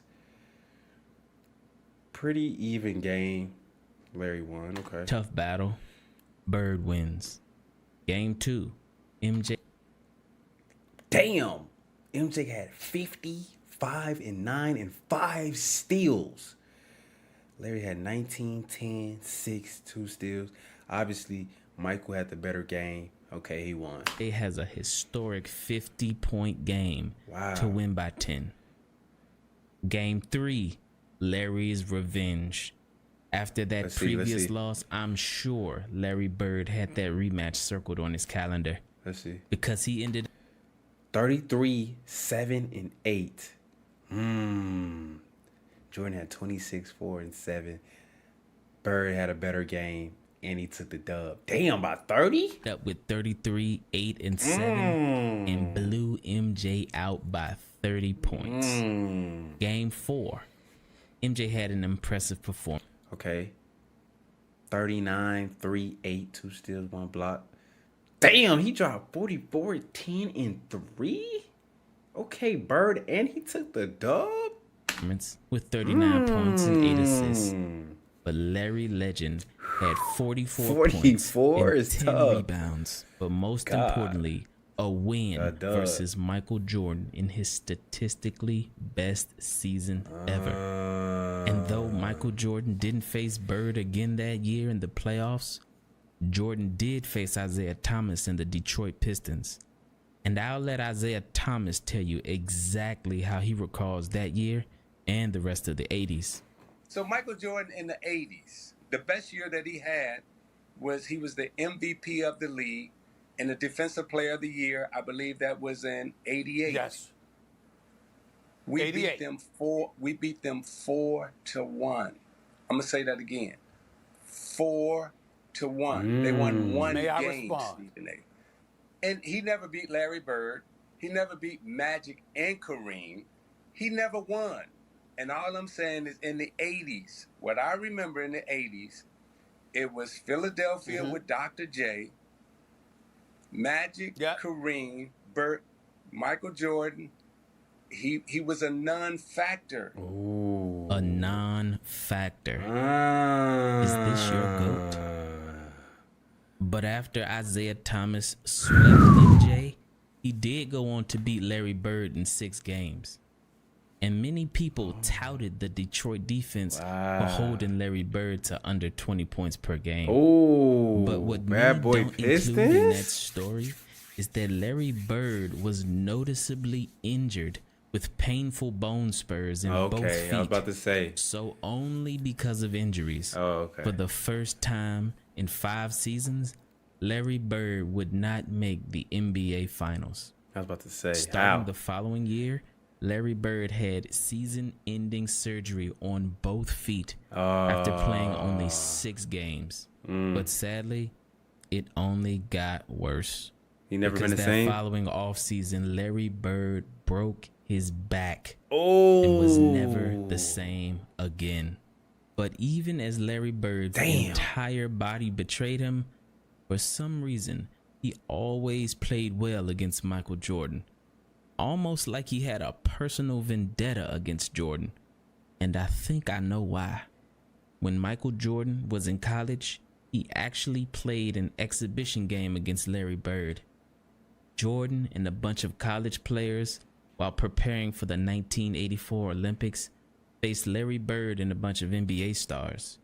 The goal was to toughen the college kids up before they headed to the Olympics. So during pregame warm-ups, when Jordan chased the loose ball to the other end of the court, Larry Bird picked the ball up. But instead of handing it to Jordan, Bird kicked the ball over Jordan's head to the opposite end of the court. Wow. And I guess you could say Michael Jordan took that personally. Now look at Mossy. Really? Oh, so that's how you're going to play it. You going to do this? Okay, fine. That's all I needed. That's all I needed for him to do that. And it became personal with me. Michael Jordan dominated that game. A young Michael Jordan actually carried a team full of college players past a prime Larry Bird and a bunch of NBA players. Michael Jordan won the battle. I need to see this footage. Bird won the war. I need to see this footage. I think Larry Bird took that loss personally because Jordan never really got the best of Larry Bird ever again. When Larry Bird finally returned to the court after missing basically an entire season with foot surgery and a back injury, he faced prime Michael Jordan and Scottie Pippen in a regular season game. The teams went back and forth. Bagley against Paxson, 10 on the shot clock. Jordan on Bird. Quick feed into Jim. Damn, good find. Larry Bird has KO'd the read. Jordan steal. Scottie Pippen ahead to Jordan. Michael Okay, they're going back and forth. Bird against Pippen. Bird working on Pippen one-on-one. Step back fade. Hits the Okay. fadeaway. And with 10 seconds to go, it was a tie game. The Celtics had the ball, and the Bulls put their 2 best defenders, Michael Jordan and Scottie Pippen, both on Larry Bird because everyone knows who the ball is going to. And then this happened. Let's see. Let's see if they wind it all the way down. 10, 9, Inside 8, third low. You can't double yet. Now you can quickly. Bird's jumper. Ooh. 3.6 seconds left. Damn. Bird gives the Boston Celtics With 2 broken foots in a bad back. Everybody in this building had to know what was going on. Michael came over to help out. Celtics lead with 3.6 seconds here, 102 to 100. Okay, Larry. A game-winning shot while being double teamed. That's tough. By both Michael Jordan and Scottie Pippen, 2 of the best defenders of all time. Somehow the word clutch doesn't even begin to describe the greatness of Larry Bird when the game was on the line. But maybe a quote from NBA Hall of Fame coach, executive, and Larry like player, that. Pat Riley can explain. Pat Riley, okay. In an interview, when comparing Larry Bird and Michael Jordan's clutchness, Pat Riley said this iconic quote: "If I had to choose a player to take a shot to save a game, I'd choose Michael Jordan. If I had to choose a player to take a shot to save my life, I'd take Larry Bird." As Larry Bird was on his last legs and Michael Jordan was starting his dynasty in 1991, Larry Bird mustered up enough strength to battle MJ again in one of the last great duels between the two. Gamble came up with the steal. Here's Bird. Yes. He was met on a switch by Jordan, and they're 69. Chicago 67. Jordan eluding. Nice fade to the right. Reggie Lewis. Larry Bird. Hey, nice reverse layup.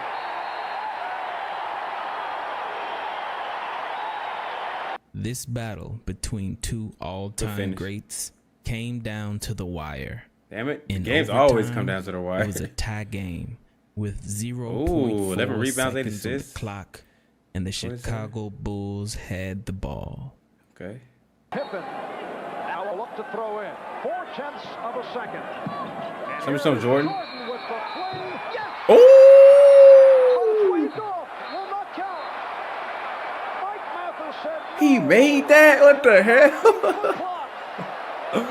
Ooh, he almost had it. Oh. After Jordan's possible game winner was waved off, Larry Bird, on 4 straight possessions in double overtime, did this. Jordan. It's great to hear all these coaches talk about they're really concerned as Bird. Nice. That midi is automatic for Bird. Concerned about the minutes building up. They want to be fresh going into the playoffs.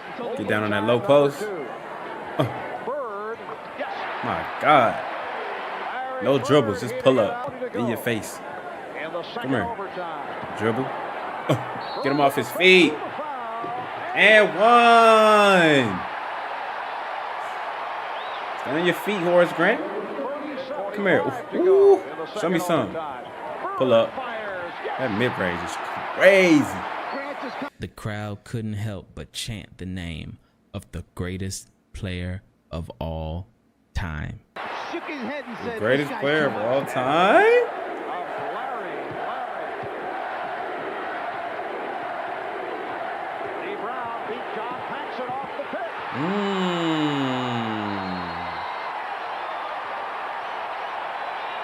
Okay. Second overtime, and that will do it. Wow.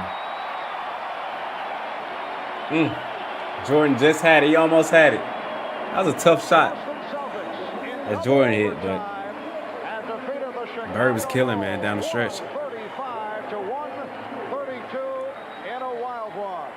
The Celtics held on to win that game, but that year, Michael Jordan won his first championship versus Magic Johnson in the finals, and his dynasty had officially begun. Wow. Larry and I were talking, and Michael walks in, and he says, "There's a new sheriff in town."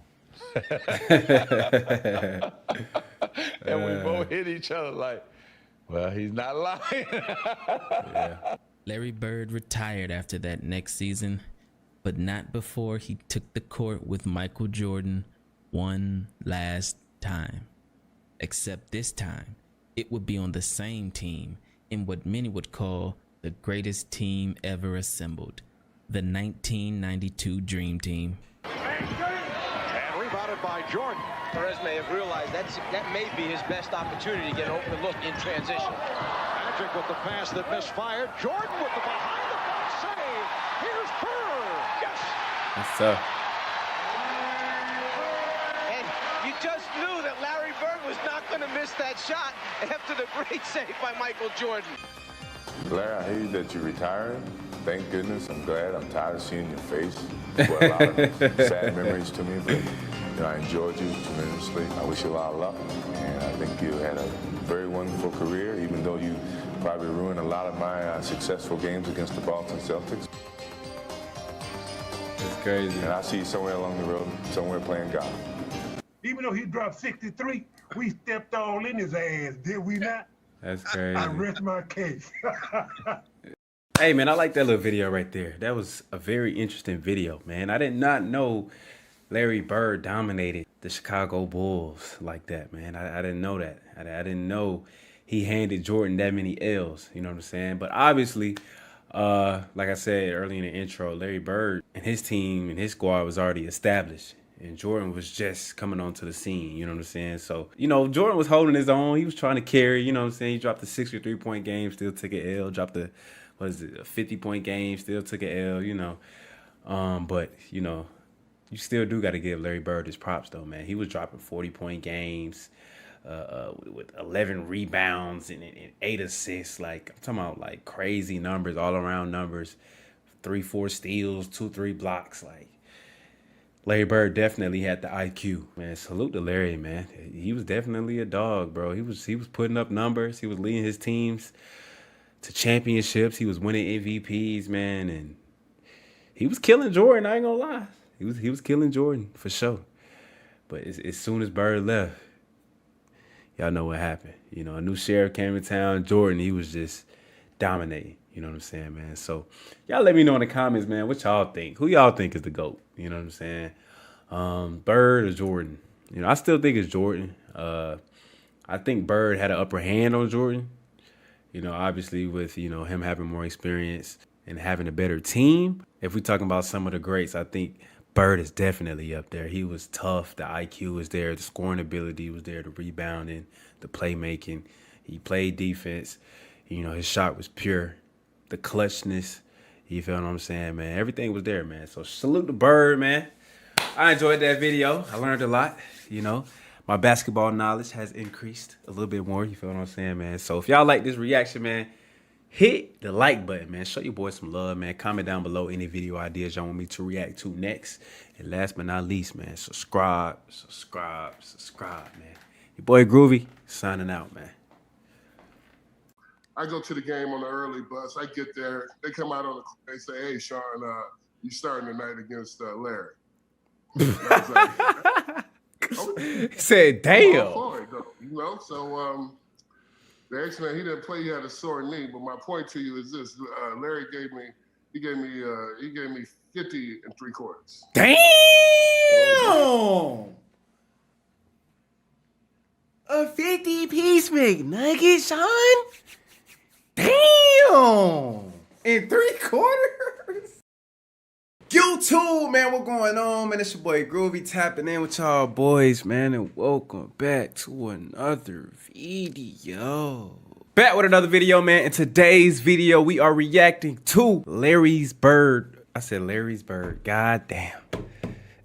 Larry's Bird. We are reacting to Larry Bird trash talk stories, man, from the legends, from the OGs back in the day that was killing in the league, man. They got hella stories about one of the coldest white boys in NBA history. I want to hear them because I wasn't born. You know what I'm saying? Let's see what they was talking about, man. You know what I'm saying? I heard Larry Bird was one of them ones, man. He was talking crazy, but he also could back it up. And if y'all haven't watched my reactions to them Larry Bird highlights, man, y'all go check them out, bro. Larry Bird was cold. Before we hop into this lit reaction, I want y'all boys to go ahead and hit that like button, man. Spam the like button, man. That shows me that y'all effing with the videos, bro. Spam the like button. Comment down below what else y'all want me to react to next. And don't forget, subscribe.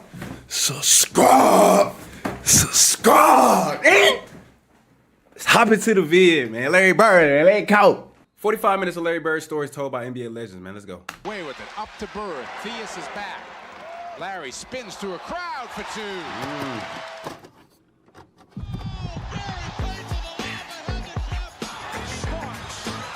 This is Dominique Wilkins. Hey, this is Sean Kemp. This is Gary Payton. Hey, this is Pau Gasol. NBA fans, what's up? This is Vince Carter here.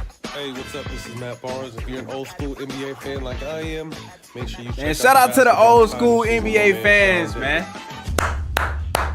Get it. Hello, good day, ladies and gentlemen. Welcome back to the Basketball Time Machine. My name is Sean David. Thanks for Shout out to tuning in. Sean, man, Let's for the talk some vid. old Y'all go school check him out. NBA basketball. For the past 6 years, I've been covering Larry Bird, and I told you many times that he's my second most favorite player of all time.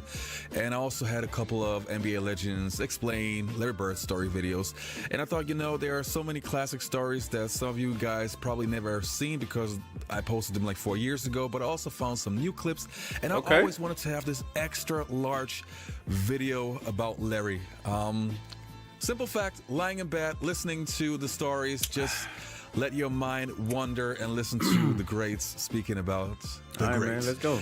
And yeah, so this is what's going to happen in this video. But before we start with that, let me ask you guys for a small favor. If you like the content, leave a like, subscribe to the channel, and I would say, let's take a look at Larry Legend. Larry the Legend, man. Let go.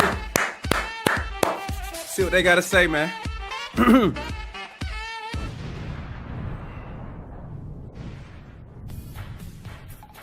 Now the first stories that we're going to take a look at are, obviously, you have trash talk stories, you have some funny stories, you have some mind-boggling stories. I want to hear the and trash some talk stories that you can't believe that a human being actually did that. So let's take a look and give it a start. Larry Bird, to me, it was so much fun playing against him because he talked so much shit. The story goes that when he played against Denver, they had a guy named John Hanslick. They put him on Larry, and Larry was weighing his ass out. Absolutely. And Larry would run by the bench and tell Doug Moe, who was the coach, get him off me. That's disrespectful. Yeah. He was like, what's disrespectful? Yeah. He says, it's disrespectful for y'all to put a white guy on me. Yeah. Nah. Put a black guy on me. Nah, he said put a black guy on me. Says to this day, Coop is the best defender he's ever played against. Wow. Really? Who was But Coop? he was like, you disrespecting me by putting a white guy on me. Nah, that's crazy though. But that's Larry, because when he played back in the day, that's all he played against was brothers. So he was like, don't put no white guy on me, that's disrespect. So Hey, that's cold though. he said, I had to torch his ass so they understand. You ain't gonna see him again. But that was Larry Bird. I think the story that sums up Larry the best was Kevin back when McHale. we flew commercial. We didn't fly private. We played in a Tuesday night game in Cleveland. And of course, we got up for the first flight out. We had a game on Wednesday night in New Jersey.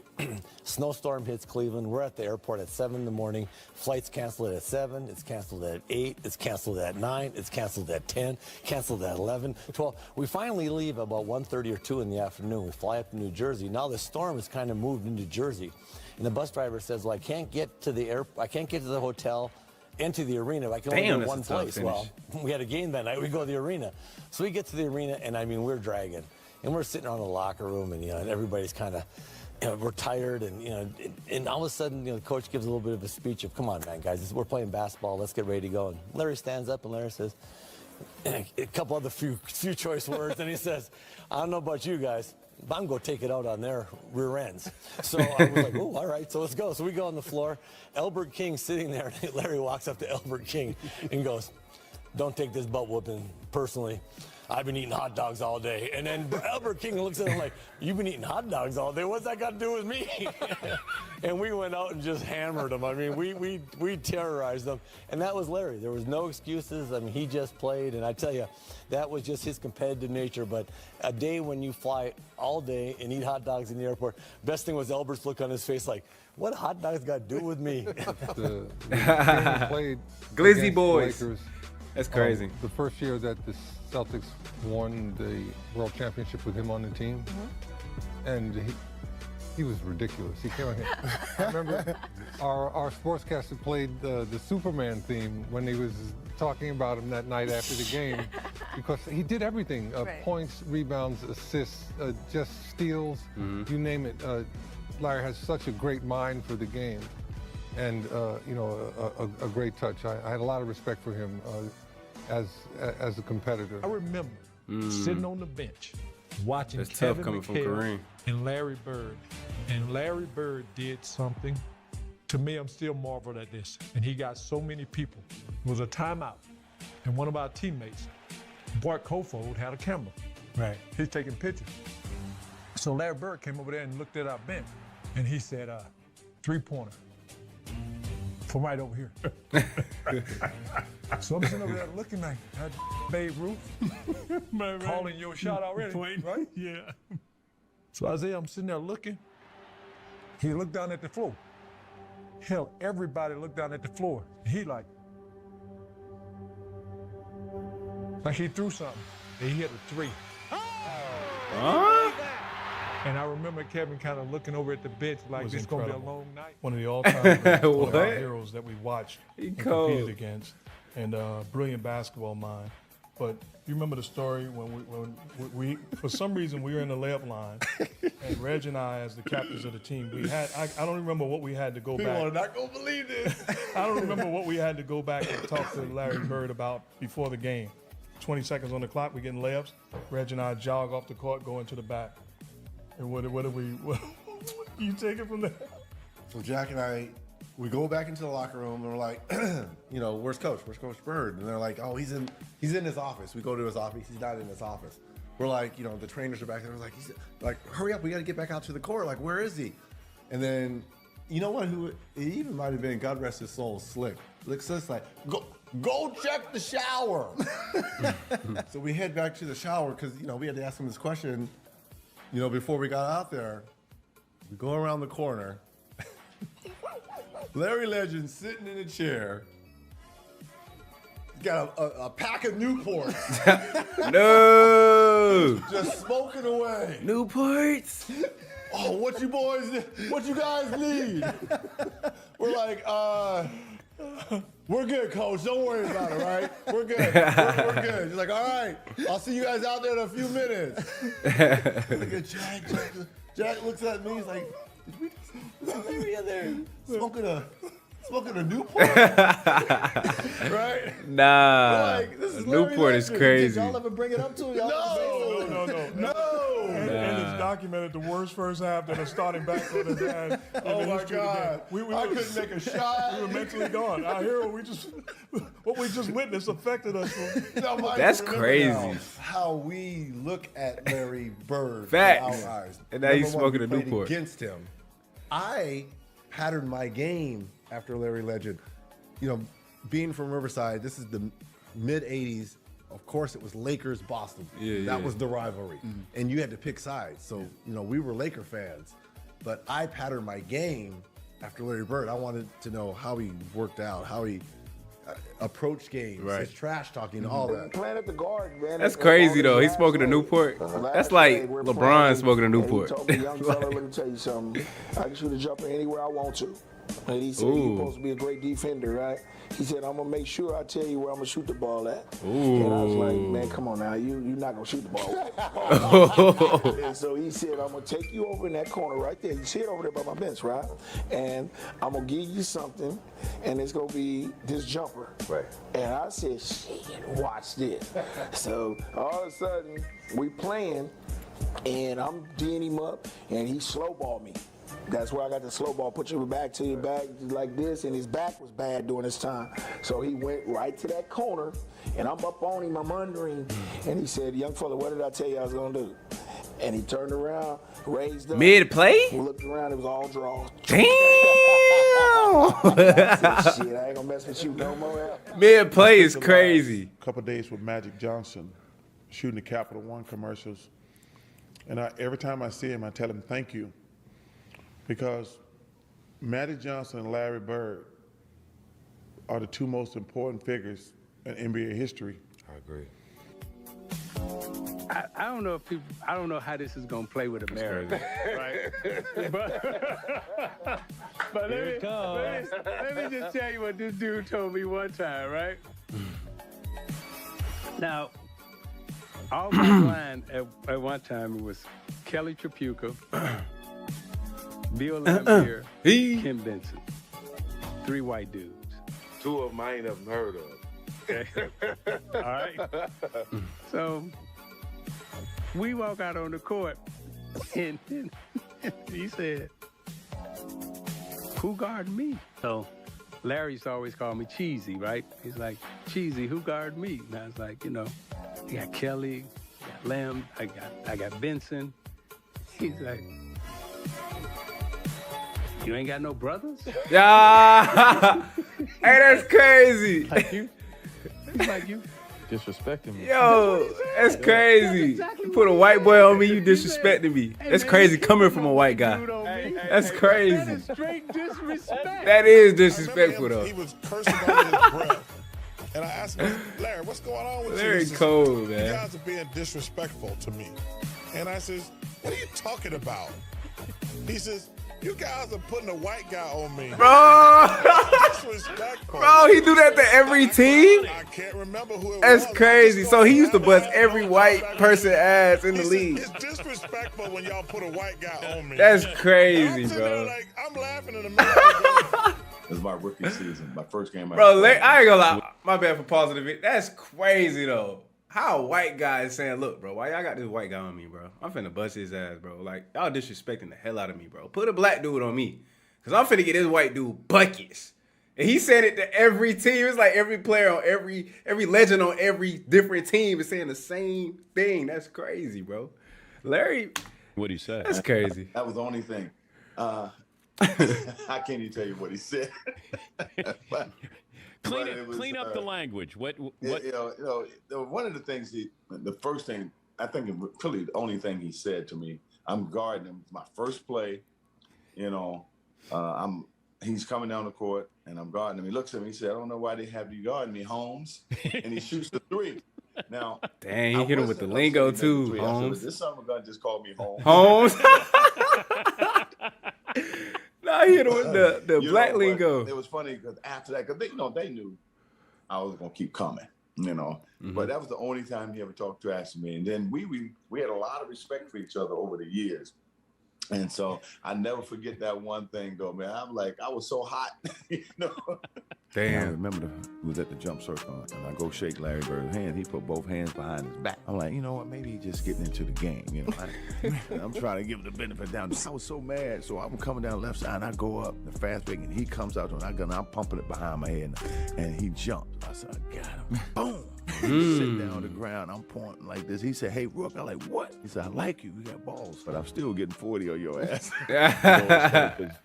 He probably did have 40. That's a good dunk, though. About great players, and they bring up Larry Bird.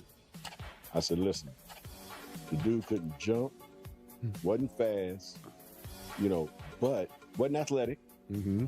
But you look on the score, the score sheet after the game, he got 25, 15 rebounds, 9 assists, a few steals. I said, the dude just knew how to play, right? And the thing that I loved about him is that he was a shit talker. And I wish you'd have got a chance to play against him, Robert, because I swear to God, you'd have loved playing against him because the dude would just tell you where he's going, shoot it in your face, talk shit to you, and run back down the floor.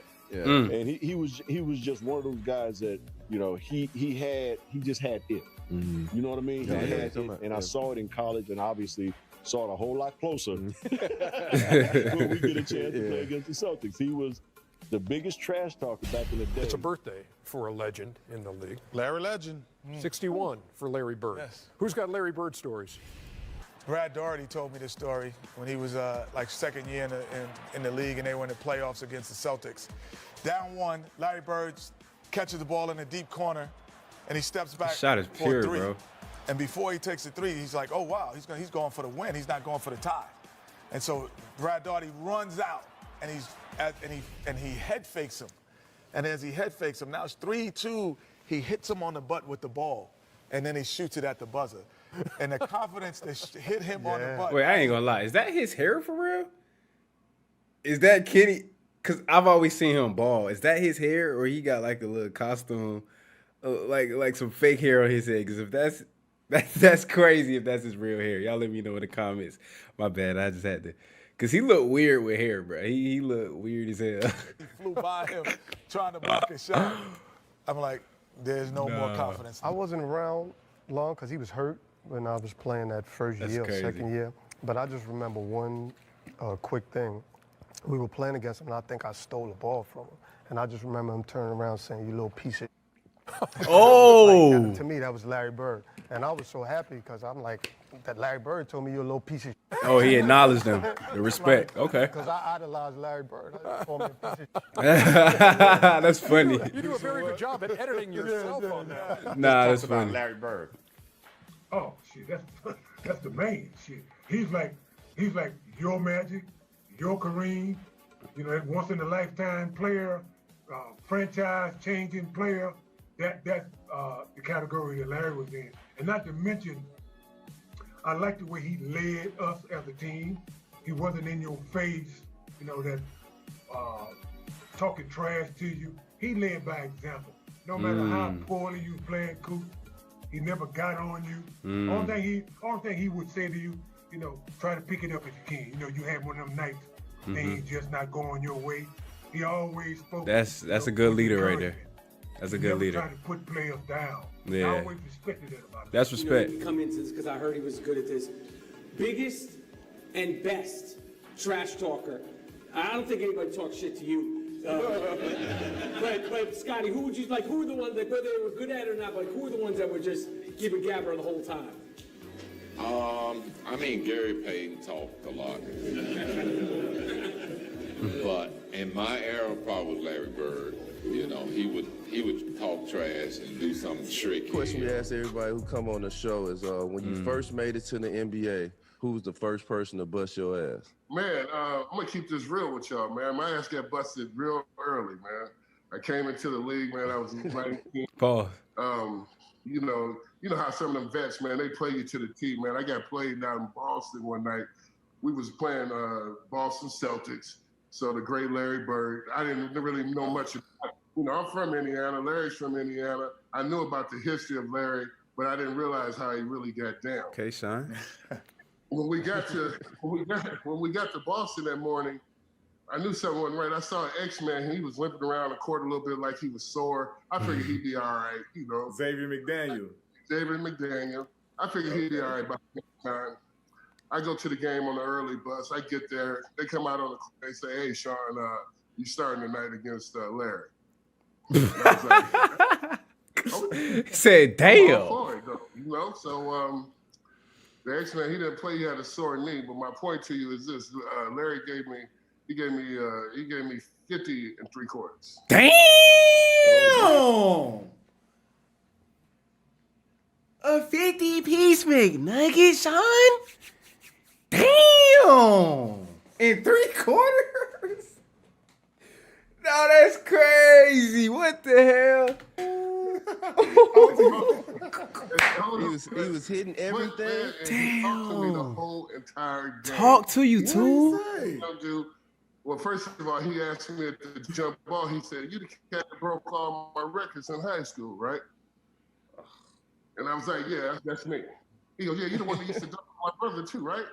Eddie." And I was like, "Yeah, that's me." He said, "I got something for you tonight." So every shot he was calling, at the defensive end, he would tell me, he'd be like, "When I get down to the other end, I'm going to pump face you, get a hand one on you, look at you." That's cold. That's how you know he That's cold. how cold Larry Bird. Yeah, you calling out every move. Like people say that he was one of the dirtiest trash talkers, That's one crazy. of the best trash talkers. Like the one game he played and told dude, "I'm shoot all left hand buckets on you." So he really talked like that.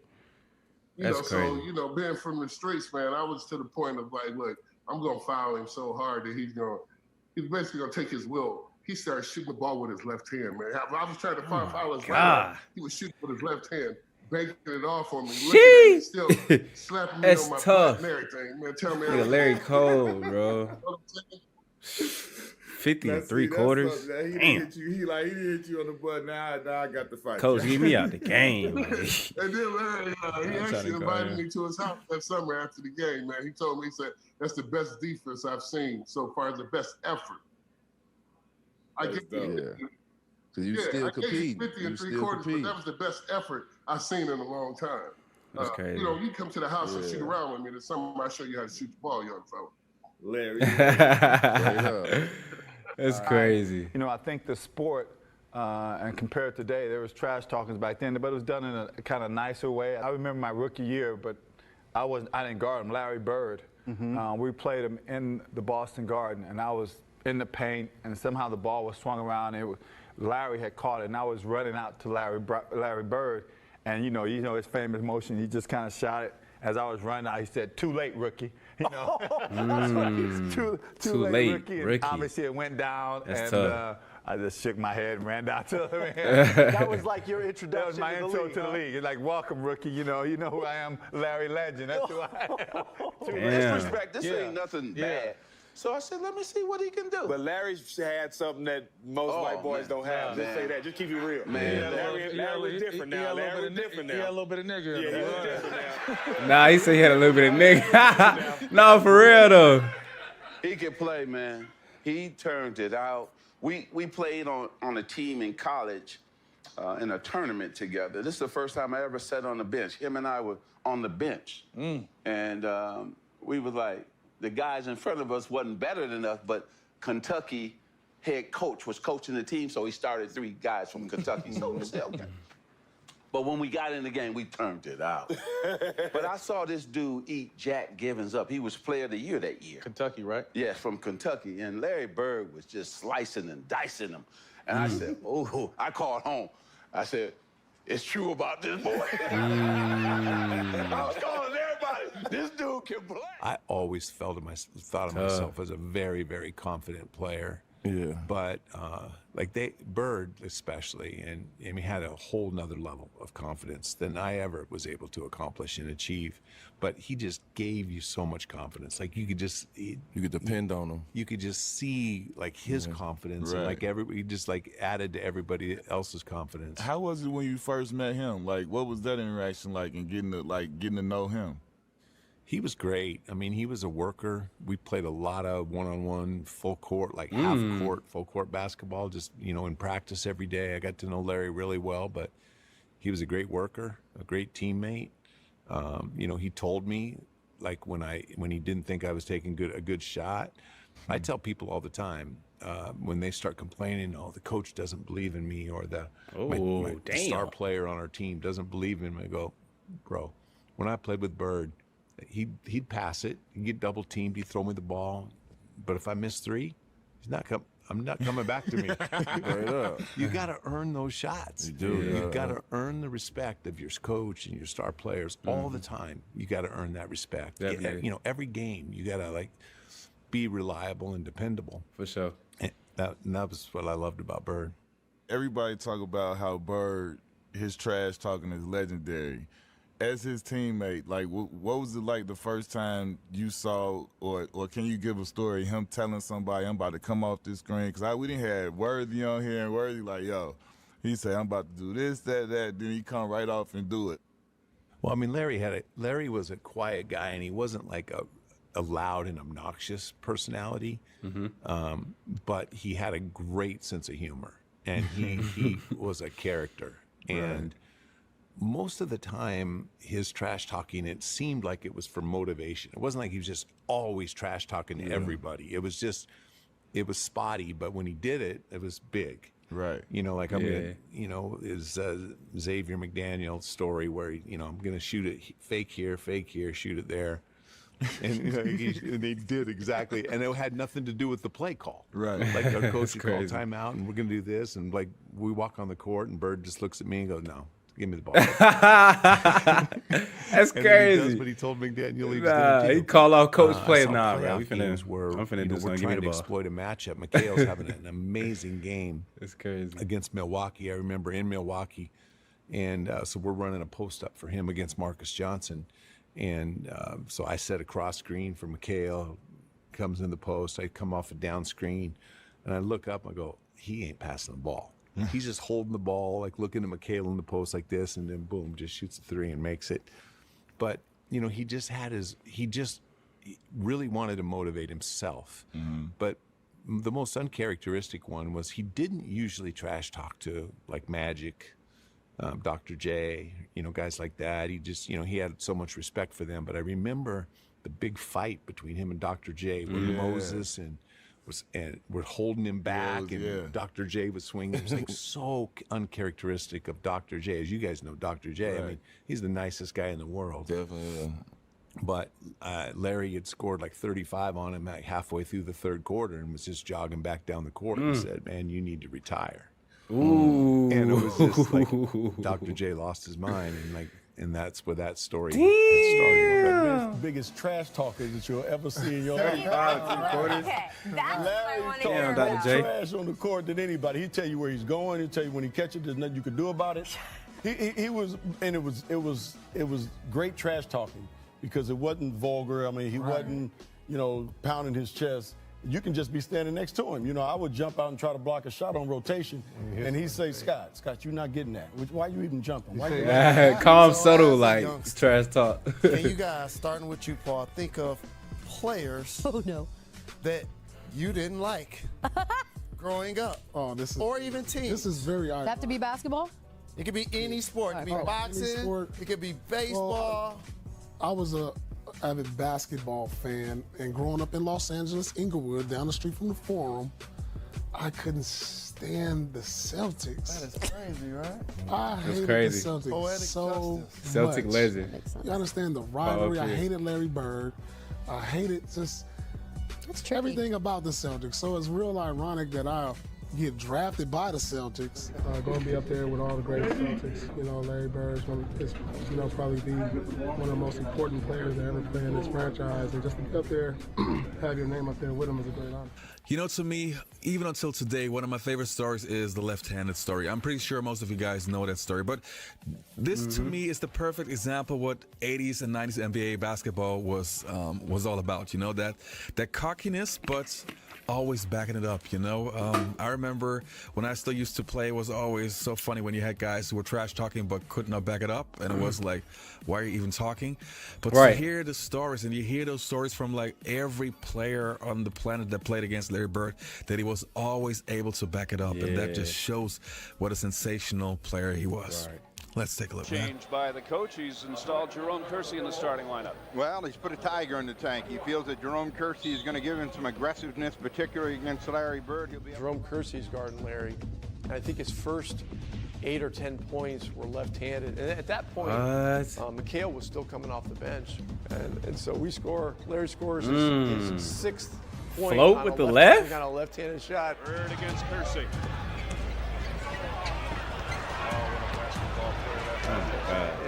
And McHale goes, hey, Jerome, wait till he starts shooting right-handed. That's crazy. For Bird, another 3-point try. Well, left-handed is one thing, but when the game got close, I had to go back to the right hand. That's I think it crazy. went right down the wire, and we might have won by 1 point. You're right there. You got to keep them under control. They don't. That's tough. And the Blazers have timeout with 3 seconds remaining. His ability to just bring it out every single day. He could outscore you. He could out-rebound you. Damn. Ooh. And he passed it? Good vision. He could pass better than you. He could defend better than you. He could lead better. He could dribble better. He could set up plays. He could be the decoy. He could do it all. Bird winds up three-pointer. Yes, Bird's last three-pointer, so he tries another one. Pull up. Well, you had the Bird night. I had the Bird night. That was a tough night, man. Damn, Doc. Let's see. The biggest argument that night is, well, you only scored 6 on me. Nobody was guarding Bird, were they? Well, we were trying. You were trying to. When the guy is literally coming up the court, calling his shots. And Bird talked a lot of trash. And that's in New Orleans. That's in New Orleans. In that game, we're on the free throw line, and he literally says, left side across the 3, and you're listening to him. That's a tough feeling. Yeah. But okay, so you guys got Antoine Carr and Cliff Levingston got fined by Fratello, I think, and Eddie Johnson for celebrating Bird. Yeah, it was the best film session. Every time when I see Mike, we still laugh. God, it was the greatest film session ever because back then you didn't have, you watched the real game and just went, with a video. And Mike rewound the celebration 20 times. He just kept, not the shot, he just kept rewinding it, showing the guys. You remember they were giving each other high five. And then somebody falls off the bench. Yeah, too. that was Eddie Johnson. Yeah, Eddie Johnson falls off the bench in laughter. And Antoine Carr and Cliff gives each other high five. That's crazy. You got the other team going against their own teammates, clowning your own teammates. Somebody not playing good defense on Bird. It was you guys celebrating Larry Bird. Fratello wouldn't let it go. He just kept rewinding. Damn, Bird. And it It was tough to look at. Bird went on the bench one time too. He fell in the bench. Oh, he did. Damn. And he called that one. That was the one where he fell in it. He literally said, off the glass into the trainer. Did you ever get yelled at by Jordan What? or Bird? Off the glass Bird into the was trainer. the only one that really kind of, in his soft-spoken way, when you talk about guys talking trash. Yeah. Hey, Rook, good to see you. Hey, great college career. I'm going to catch the ball. I'm going to pump fake. You're going to reach for it. You're going to get fouled. 2 tweets, you're going to have a seat.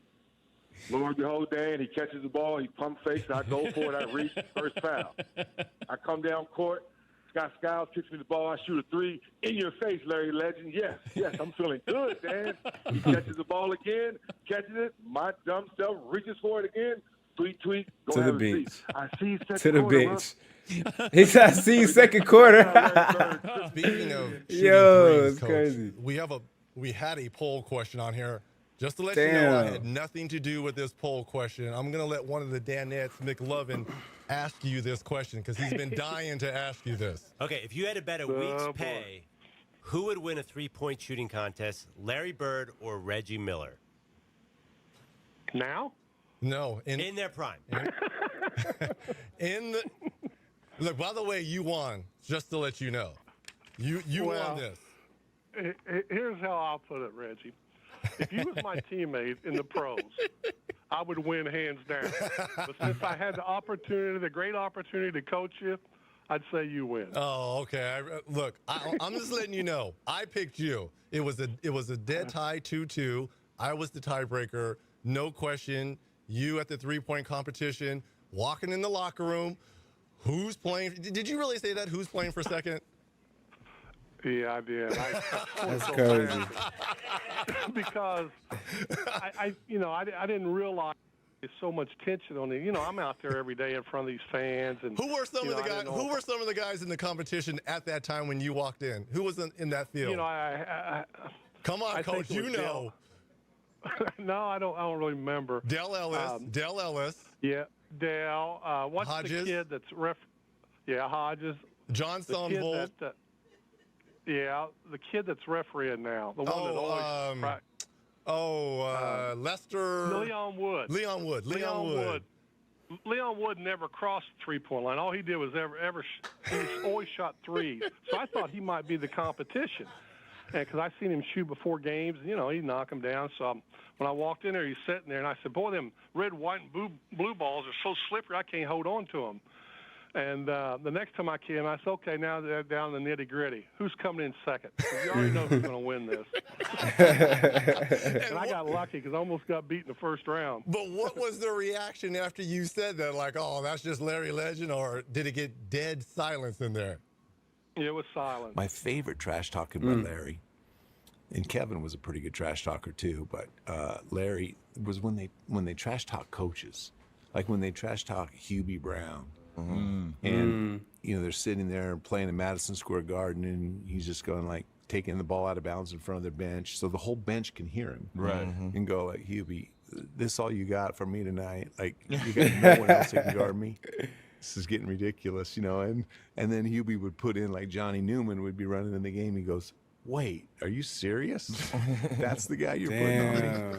But it was those subtle things that he said that were just, I mean, they were so funny, but we loved it. But even the other bench, you know, even Hubie's team in New York is like laughing at Bird's trash talking. I was the first guy really to guard Larry. And I remember I was like you. I was the king of the mountain, man. I was averaging about 20 and 10 when Bird got here. Yeah. So I'm thinking he's coming to this building. I'm looking at him, but we have the first practice. I'm thinking like, this ought to be a piece of cake. Yeah. I don't look fast, don't look good. Okay. I'm about to do something to him. Yeah. About to bust his ass. Boy, I'm telling you what, hey, it changed my opinion about racism in this world. Because I remember he scored the first basket, Jet, on me. I scored on him, second basket. But as I proceeded, he kept going further and further and further away. By the end of the practice, it finished. The first black person I went to, I said, you know what?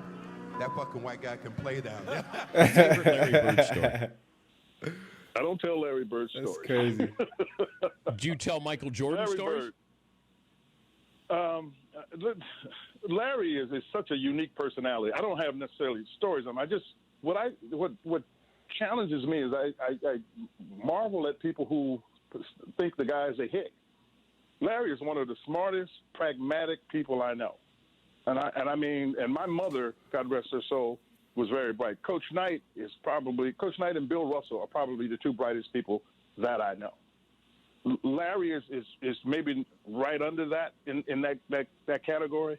And when people keep talking about him being a hick, Larry understood what he understands as well as anybody is personalities and people. And that's why he would do his junk talking for airing here on radio, because he understood people who would let that bother them and what they would do when it bothered them. That's the way Larry, that was his gamesmanship. So that's really the only story I can tell you about Larry. I just think he's one of the brightest guys that I know. So that's my story on Larry. What else you want to know? Well, okay. Didn't we talk about this before when you guys played the Chicago Bulls first round of the playoffs? And you guys went out. It might have been you and Roby, and you went out with Bird, and the Chicago Bull cheerleaders bought you beers, figuring that they could get Larry drunk, and then Larry lit them up, and then walked off the floor and walked by the cheerleaders and said, "Thanks for the beers." I didn't tell you the story, but the story is true. Nah. that is very typically Larry. Okay, all right. He knew right away. He knew what was happening. He knew right away what was happening. And again, okay, so we talk about motivation. For Larry, that's another motivation for him. So he could have that in his mind. So when he walked off the court, he could let you know, hey, you can do whatever you want. Doesn't make a difference to me. I love that. That's Larry. I love that. That he knows that the cheerleaders are buying him beers, and then he just thanked him for the beers after I think you guys eliminated the Bulls. That's tough. You got the cheerleaders buying you beers. Oh, the players. Okay. Oh, my Bob, give us a goodness. couple of stories of him talking trash. I was gonna say, oh my goodness. One thing you got to give Larry Bird, he could be red hot or ice cold. He never stopped talking trash. Ever. Robert Page. I got one. Cool. Great story. Playing the Phoenix Suns, and their main man was Tom Chambers, and Chambers was guarding Larry.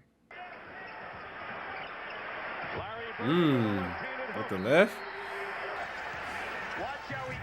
Oh, okay. Good find.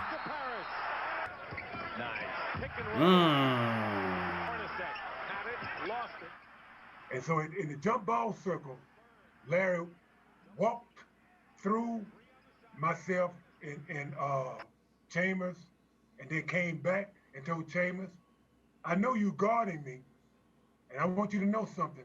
There's only one man that can guard me, and that's God. Now think about that for a second. Think about the confidence and the arrogance. The arrogance, for sure. There's someone that's very important to me. That's crazy. Larry Joe Bird. When I was a young child, I would pray to a Larry Joe Bird poster before I would go to games. Can you say that again? I would pray to a Larry.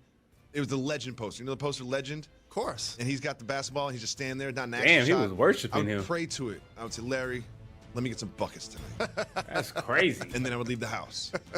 Did you actually get buckets, though? But I was playing in Western Massachusetts. You played for Larry Joe Bird in the National Basketball Association. I think it's another level. It hits different when you're in the Just a little bit. Yeah, it does. It Just does. a little bit. That's crazy. I've got an update on Larry Joe Bird.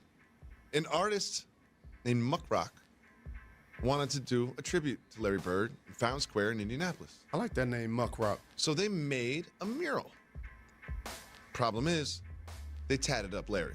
What? And we had to blur out some Was of that it. a 76ers tattoo? We had to blur out some of it. Got a Marcus because they had fornicating rabbits on his arm. Nah. So you know what happened? Larry Bird don't play. Tats on his face. Sent the lawyers. Damn. Tattoo tears. Sent the lawyers. The lawyers said, no. You got to take the tats off. So the artist had to redo the mural with the tattoos off. What do you think about Larry Bird having his lawyers remove the tattoos from the mural? It comes with the territory. I mean, here's a gentleman that's been for public consumption for as long as we've been alive. and has kept a pristine reputation. Yeah. Has done so very much in the community. Obviously, he's a legend across the world, but especially in Indiana.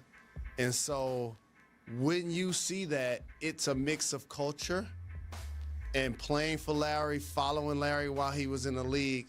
He's not that's saying a take the crazy tattoos mural. off because he doesn't want the artists to express themselves. He's saying take it off because he doesn't want people to ever think that he's trying to represent something that he wasn't.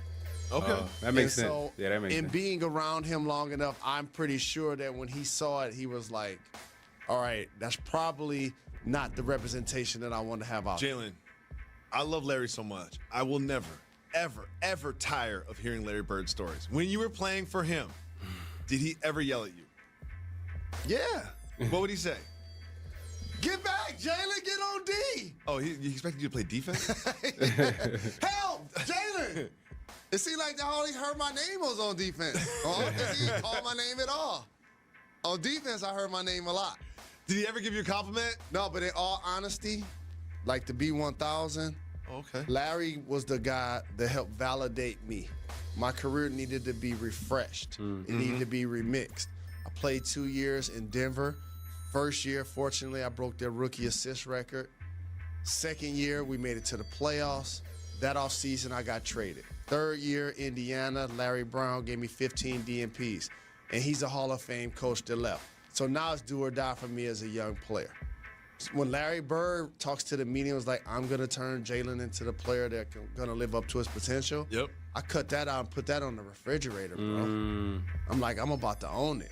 So coming off the bench for Larry and then being ushered into the starting lineup, Rick Carlisle, I got to owe him a lot of credit for my development, along with the vets I had on the team like Reggie Miller, Mark Jackson, Chris Mullen, the Davis boys in protecting me, my brother Travis Best. So again, Larry Bird helped revitalize me to the point where now I'm eating all of the steak and lobster that I ever want. I'm traveling across the world. You would think Magic Johnson go to Italy and spend $10 million. But I can go to Italy and spend $150 if I need to. You know what I mean? So, question for you. That's tough, though. What's Larry really like? Like, what's his personality? Because we hear a lot of different stories. What Larry is like the commercial E.F. Hutton. When he talks, people listen. It's not a waste of words. He could have dealt with Twitter at 140 characters. He didn't need it to be 180 or whatever it is now. And so being somebody that was straightforward and honest is the best thing you want as a professional. Hey, For Jacoby, you working really hard. I am. But this matchup doesn't work for you. Well, tell me, when you watched Larry's game, Seemed like he was a good Smitty, coach, man, too. what it was that jumped out at you that has Good coach. held in such high regard throughout the NBA? Well, I think, Ernie, like we all know, it's a tough decision with those three. Unbelievable players. But just to talk about Larry, for me to see the guy who can shoot the basketball, but then also be able to change his game up, but to do whatever he had to do to win. And then you got that arrogant, cocky Larry Bird, trash talking all the time. And was he really arrogant? Was he really, really arrogant? Well, yeah, he could back it up. So when you're arrogant and you can back it up, you're not arrogant. You're just good. And Larry was good. And but the best guy I played against might have been, Larry Bird, somewhere like that. How good was Michael Bird? Jordan. I don't think people don't look appreciate at him and think, Yeah, oh, they he's say, a white guy, he's slow guy. a chubby white guy. He wore us out, man. Because he just this Damn, was off the this double? muscle here, the one between his ears. Yeah. That was his best, because he made the 3-pointers and he had assists and rebounded, steals. He was always at the right place at the right time. Listening to a game. It's New Mexico State playing Indiana State. I don't really care about the game, but New Mexico State is right up the streets from El Paso, and I went to UTEP, and we're big rivalries. So I'm hoping that Indiana State will beat New Mexico State. And I'm listening to the radio, and I have no clue of the players on either team. All of a sudden, this name keeps coming. Bird. He goes to the right, Bird. He makes the shot, Bird. I said, God damn, who is Bird? Bird. Here's Bird, and Bird this, and Bird, did you see the pass that Bird made?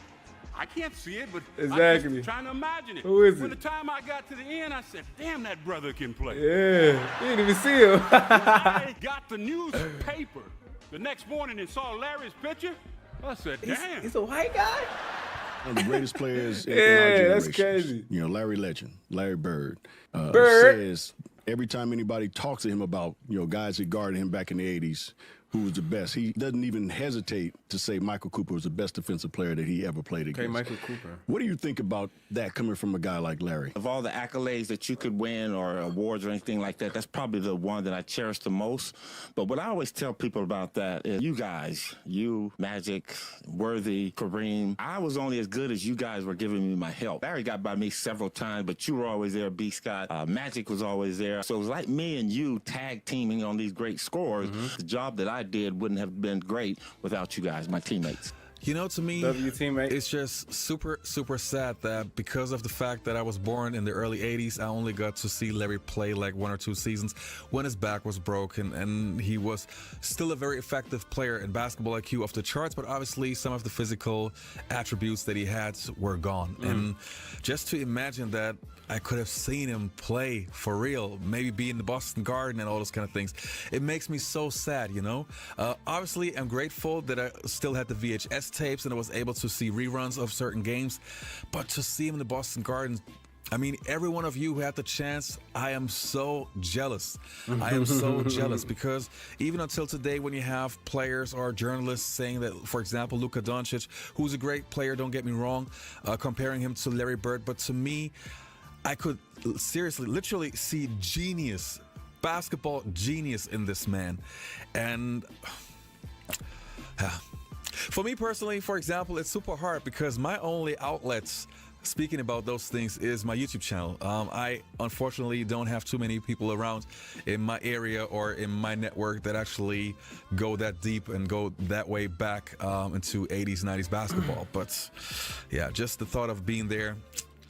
Anyway, you guys, let me know in the comments below. Did you enjoy the video? What is your favorite Larry Bird story? Did you see him play? Share some love about Larry Legend, and I'll see you next time on the Basketball Time Machine. Larry the Legend, man. Larry the Legend, man. Shout out to Larry the Legend, man. That was a great video. I learned a lot, actually. This video made me respect Larry Joe Bird even more, bro. Bro was cold, bro. You can see all the legends in the game, man, the history of the game, just showing their respect, bro. It's crazy, bro. The arrogance, the flashiness, the confidence, you know what I'm saying? The IQ. He just got every word to describe a good basketball player in his arsenal, bro. Larry was one of the ones, man. Definitely one of the the coldest white boy in NBA history. It's crazy that he can just tell you what he's about to do, where he's about to do it, and then do it. Like, that's crazy, bro. The confidence level is just up here. You feel what I'm saying, man? So, shout out to Larry Bird, bro. These stories are crazy, bro. He gave Shawn Kemp 50 3/4. Damn! Like, that's OD. Then I think it was another game that we just saw. The first 3/4, he shot with his left hand, and he's like, all right, it's a close game. I'm going ahead and finish it off with the right. You know what I'm saying? It's just, man, just how freely he moved on the court. He could just do whatever the hell he wanted to do on the court. You know what I'm saying, man? It's crazy, bro. The respect level that his teammates gave him, his former players that he coached for, man, everything, man. Just, he's an all-around good guy, good player, man. Legend for sure, man. So, that was a great video, bro. I learned a lot in this video, man. You know, 26 years old, man. I'm just going back in history, man. Just trying to study the game, man. Just learn about, you know, all the good NBA superstars, the good, you know, the NBA old heads in the league, man. You know what I'm saying? I'm just going back, you know what I'm saying? Just doing my homework, man. And Larry Bird was definitely one of one, man. But yeah, that was a good video, man. I like this video, man. If y'all like the video, hit the like button, man. Show your boy some love, man. Comment down below any videos y'all want me to react to next. I'm on it. You know what I'm saying? And last but not least, man, subscribe, man. I love y'all, man. I appreciate y'all for showing love to the channel. Groovy signing out. I'm going to see y'all in the next vid, man. YouTube, what's going on, man? It's your boy Groovy tapping in with y'all boys, man, and welcome back to another vid, man. Let's hop straight into it, man. Salute to the OGs, salute to the young boys watching the vid, man. I appreciate y'all, man. So in today's videos, y'all can see by that title and that thumbnail, we are watching 8 most arrogant Larry Bird moments. Hey, man, it's another video added to my Larry Bird series, man. If y'all do not know, man, Larry Bird, I ain't gonna lie. He's slowly becoming one of my favorite OG hoopers to watch. I love how he play the game. All-around player, can do everything on the court. But he also talk trash, and he can back it up. And what makes it even more dope, he's a white guy. He's a white guy, bro. So it's smooth, bro. I rock with him, bro. I like Larry Bird, man. I like his game. I like how he carries himself. I like how he treats his teammates. I just like everything about my boy Larry Bird, man. So these are the most arrogant Larry Bird moments. We all know he's a trash talker. Likes to get into his opponent's heads, man, and drop them off. So yeah, man. So before we hop into this vid, man, like the video, man. Show you boys some love. Comment down below any OG hoopers y'all want me to react to next. And last but not least, subscribe, man. Let's hop straight into it, man.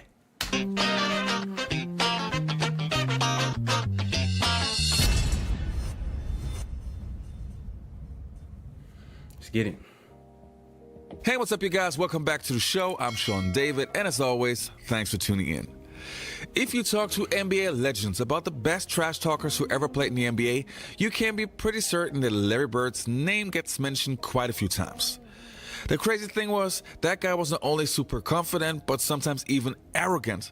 But he could always back it up, which made it even more special. That's why I'm a big fan of Larry Bird. Facts, bro. So in this video, I want to feature some of the craziest and most arrogant trash talk stories of Larry Bird, so my personal favorites. But before we start with this video, if you like the video, don't forget to hit that subscribe button, and I would say, let's start right away. Let's get it.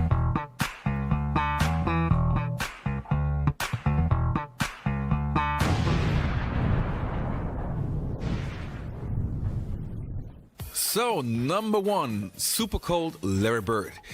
Even a Larry Bird can have an off night, not performing on the highest standard, missing shots, not playing well in general. Right. But where other players would stop to shoot, Larry Bird has a different kind of approach. We're playing Phoenix, and we're way ahead, okay? When we're down in the old Saddle Dome that they had outside. Right. And Larry, we're playing good as a team. Larry has the worst fourth quarter known to man. I mean, he's throwing the ball to the other team. I'm like, good Lord, we had like a 15-point lead. Next thing you know, we're down 2. Damn. And I'm like, how in the world are we going to lose this game? And Larry says, I'm going to bust the play. I'm going to shoot a 3.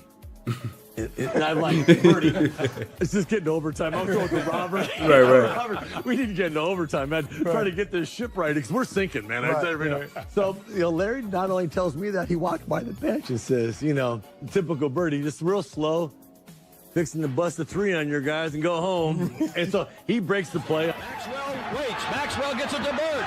One leg. Larry hits it. He looks at the bench and goes, "Told you so." That was Birdie. And just he clutches hell, bro. Man, that dude had so much confidence. He talked to the coaches. He talked to everybody. That's dope, bro. To have a bad fourth quarter, bro, and just to have the confidence, like, bro, I don't care, bro. I'm about to shoot this one-legged 3. Call a game. Gonna take my ass home, bro. That's tough, bro. And he was talking trash too, bro. Like, the fact that you can talk trash and have an off night, that's how you know you cold, bro. He was talking trash all the time, man. But fun.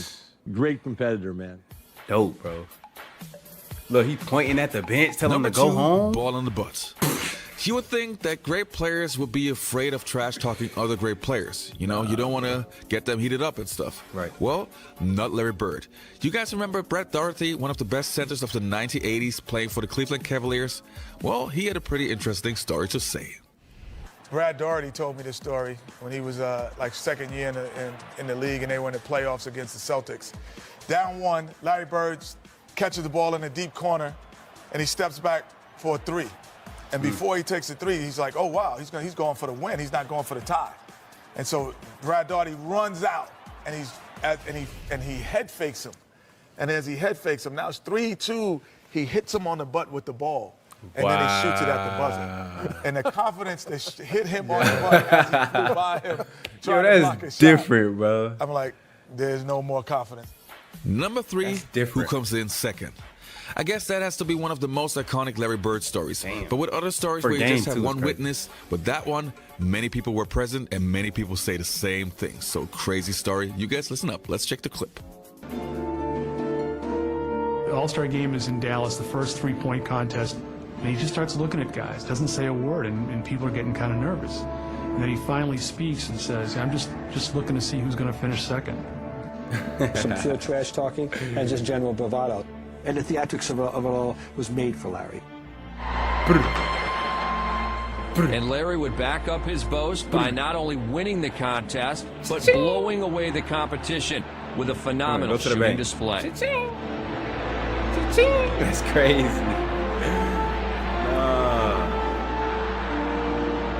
Great shooter, bro. What is he gonna miss? That chick's had my name on it 10 for a racks, week now, and I knew I was going to win this thing. I've been practicing. My teammates said I wasn't going to win it, but I Easy came back 10 and grand. lucked out, really. By the way, the following season, he won the contest again, and he didn't even... He knew exactly what the score was. He knew that that ball was going to win the competition for him, and it's almost like he did it in dramatic fashion just to make it more fun. He knew it when he let it go and was headed for the winner's circle. Did you really say that? Who's playing for second? Yeah, I did. I felt so bad. Confidence level is crazy, bro. Because I didn't realize there's so much tension on it. You know, I'm out there every day in front of these fans. And Who were some of the I guys? didn't know Who were some of the guys in the competition at that time when you walked in? Who was in that field? You know, I Come on, I coach. think it You was know. No, I don't really remember. Number 4, the left-handed game. That is actually one of the craziest stories I've ever heard in my Left-handed entire game, life. bro. You know, as a professional, you That's should be OD. able to shoot with the right hand and dribble the ball with the right and the left hand, so being both-handed. Right. But Larry Bird took that theory to a different level. That guy got so bored that he said he would play an entire game with his left hand, or at least OD. 3 quarters, and still perform on the craziest level. At the end of one of the trips, he had accomplished every goal. We hadn't lost a game on the trip. And Larry told all of us players and the media too, we were all standing around waiting to leave. And he said, tomorrow night's the last game of the trip. I'm going to play this one left-handed at least through 3 quarters. What a performance by Bird! And at the end of 3 quarters, the next night in Portland against poor Jerome Kersey. That's crazy as hell, bro. The 27 skill points level left was in. OD. And it was a remarkable performance. Next on my list, number 5, heat check / coach's leg. That has to be my favorite Larry Bird story of all time. That is not only arrogant, that is just on a different kind of level. I think that probably has to be the most arrogant story that ever happened in the NBA. And who did it? Well, Larry Bird. He saw Dominique, this up-and-coming player, and he just tortured him mentally. That game. He tortured all of them. He was calling shots off the glass. Who's next? Where do you want this one from? And Not he my just made Hawks. one after another. When he got to about the 55th point, he knew it was something special. Even as a player, that usually doesn't 55th happen. point? We're down so much at the time. You had time to realize the game. His last shot, he said, in the trainer's lap, coming down the court, which meant it was going to be a 3 and it was going to be off of these. And then he said, who wants it? And I think Ricky Brown, I'm not for sure who it was, ran out after him. And he shot this high rainbow. It goes in. Ricky bumped into him and accidentally knocks him on our Bro, look trainer's at the lap. bench, So it was bro. exactly what he said. It was an accident, but it was almost fate. And they show a shot of our bench. Cliff Livingston. Look at the and Eddie bench, Johnson bro. are standing up giving each other high fives. Yo! Number 6, you should have gone for 60. Oh, So no, we've just bro. witnessed the game of That the might be Boston my favorite Celtics one, versus bro. the Atlanta Hawks, so Larry Bird's 60-point game. That game was crazy on so many levels, but what is even crazier, a few days prior, Kevin McHale broke the franchise record, which was, I think, 56 for the Boston Celtics. You know what? Just roll the clip because you got to listen to that for yourself. We do have video of this. It lasted about 9 days, as a matter of fact. Yes, it did. This was me getting 56er against That's Detroit. something you don't see often right there, was a skinny Quinn Buckman. And there I go, getting 56, feeling pretty good about myself. That's tough, bro. It was 9 days later. As a matter of fact, towards the end of the game, Larry came up to me and said, I said, I'm going to come out a minute and a half or 2 minutes ago in the game. Larry said, were you crazy? I said, no, I'm had enough, man. We're ahead. And he goes, if I get that hot, I'm not stopping. Well, 9 days later, he got that hot. I said, you stopping? He said, no. Number 7, X-Men Down. If you are a fan of the 1980s, then of course you remember Xavier McDaniel, one of the toughest guys in the entire NBA. One of the few guys you didn't want to mess with because that guy was not only talk, that guy was the real deal. But Larry Bird still didn't care. Check this one out. They called a timeout. He said, you know I'm going to get it. And I said, I know, I'm going to be waiting. And during the timeout, I'm going to a play, and I was like, this is what I'm going to run. All right, then you get the ball, you go over here, and you pass to Kevin, then you go to the corner, and Robert, you come over. Then about that time, Larry steps in and says, Coach, why don't you just give me the ball and tell everybody to get out of the way. Now, after the timeout, we walk back on the court. Larry's going down to his position. Yo, he just did what he wanted, bro. He don't care what the coach called. Get it right here. He gonna do what he wants. In your face. Damn, in his face for game? Look, 7, 6, 5, 4, 2 people. 2 seconds on the clock. And you know, he was like, I didn't mean to leave 2 seconds on the clock. I went back to the sideline like, damn. Damn. Just phenomenal the way that Bro, in 2 people's face is crazy, bro. And he's telling you. All right, number 8 is a bonus. I hope you enjoyed the video. I'll see you next time, and enjoy. There's the play of the game right there. Larry used to come in the locker rooms. He'd be getting his ankles taped, and he'd say, hey, ball boy, run in and go find the scoring record in this building. He needed those kind of challenges. Anybody better than Larry Bird? No, Larry's probably the best trash talker. But you know the best thing about Larry now? He's so buttoned down now. He's just like, I didn't do that. Man, that guy lies. He was the best trash talker, and he denies everything. Hey, man, another good Larry Bird reaction, man, added to my list, man. I love that video right there, man. Larry Bird is cold, bro. He's cold, bro. Best trash talker, in my opinion, can back it up. He's telling you what he's finna do, and he do it. Coach called for play. Nah, I got this. You feel what I'm saying? The whole game, he shoots with his left hand. Like, you know how bored you have to be? To just be like, all right, bro, I'm finna just switch hands this game and still get off. And then you got the whole Hawks bench laughing at their own teammates. Like, that's crazy, bro. That's crazy, bro. Larry Bird is one of one, best trash talker, hands down. Can get a bucket whenever, but also get his teammates involved. Salute, bro. That's all I gotta say, bro. I love watching Larry Bird, man. Definitely one of my favorite OG Hoopers to watch, man. Y'all let me know, man. Anybody else to react to, I will react. I'm doing homework right now. You feel what I'm saying? Like the video if y'all enjoyed the reaction, man. Show your boy some love. And last but not least, subscribe. And I'm going to catch y'all in the next one, man. Salute. What's going on, man? It's your boy Groovy tapping in with y'all boys, and welcome back to another vid. Larry Bird fights in heated moments. Let me find out my boy Larry Bird was a crash out, man. A YN. But nah, though, man. As y'all know, back in the 80s and the 90s, the game was played way different. We all know in today's game, it's soft. Back then, you can hand check. You could be way more physical. You can clothesline somebody in midair and not get kicked out the game, man. So let's take a trip back to memory lane, man, and see how the game was played. And word around town, man, Larry Bird didn't back down to nobody. You feel me? So that's one thing I respect about Larry Bird, man. He gonna talk his trash, and he gonna back it up every time, no matter who it is. You feel me? So before we hop into it, man, like the video, comment down below any videos y'all want me to check out next. And last but not least, subscribe.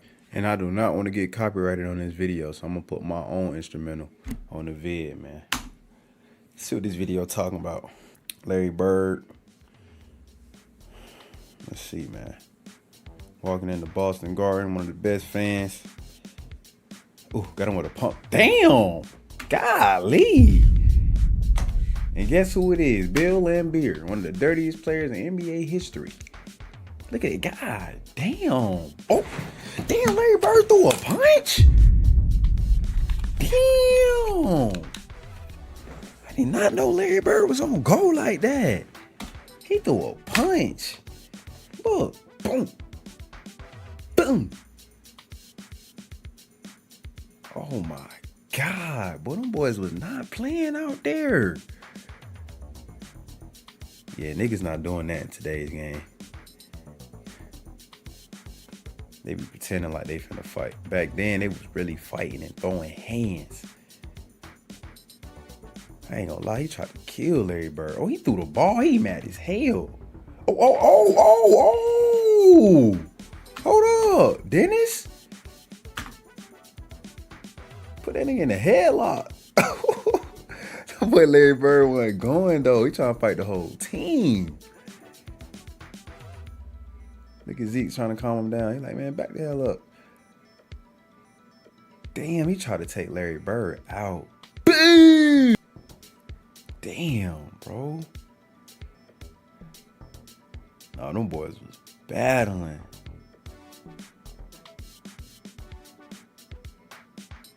Boy picked up the ball and boom! Hit him too. Good aim.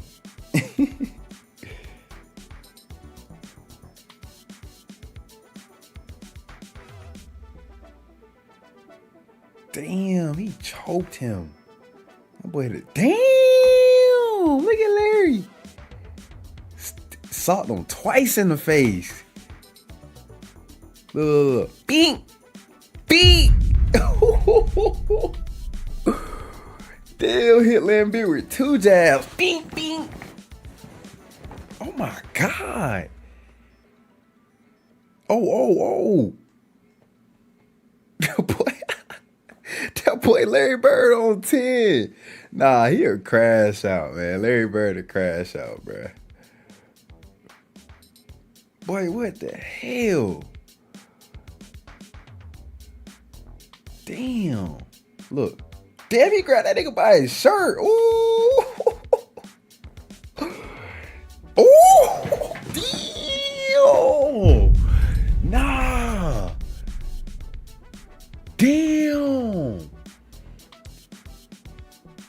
That boy Larry Bird was nah, he ain't playing. He really a crash out.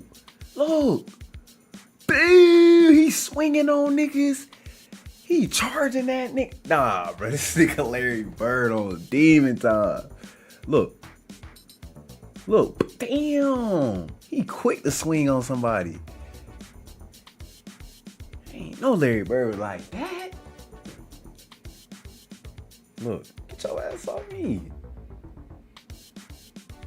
Look, Lambeer trying to shake his hand. Look, nah, Larry Bird ain't going.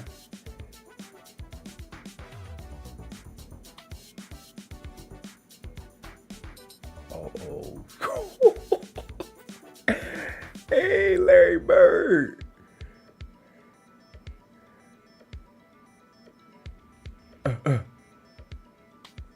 Oh, him and Kareem going at it? Him and Kareem going at it? Nah, this nigga Larry different. No.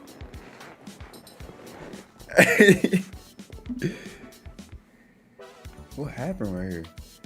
Damn, he hit him with an elbow?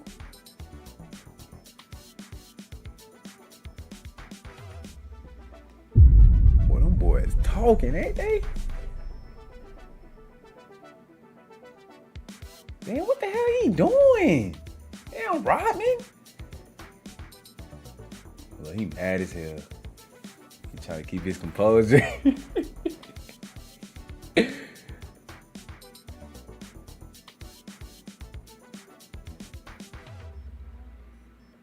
Nah, bro. Larry Bird, bro. This is crazy, bro. What the hell is Dennis Rodman doing?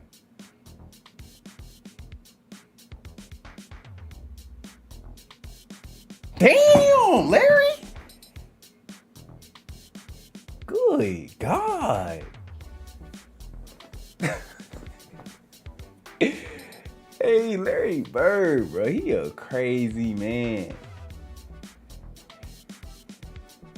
Damn, bro. Bro, I ain't gonna lie. The 80s and the 90s was different, bro. He probably got kicked out the game for that foul if he played in today's game. Look at this. Yeah, he getting kicked out the game. That's flagrant 2 in today's game. He out the game. Above the neck area? Yeah. He almost broke Buddy's neck. Damn, he hit him with a booty bump. Uh-oh.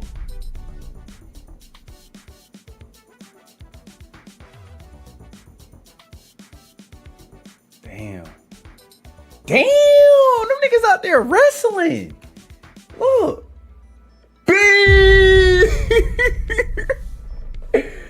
Hey, it be real life brawls going on. Look, oh, they throwing jabs, hooks, uppercut. Oh, damn, Dennis Johnson throwing punches too. Nah, them wildin'. They wildin'. Nah.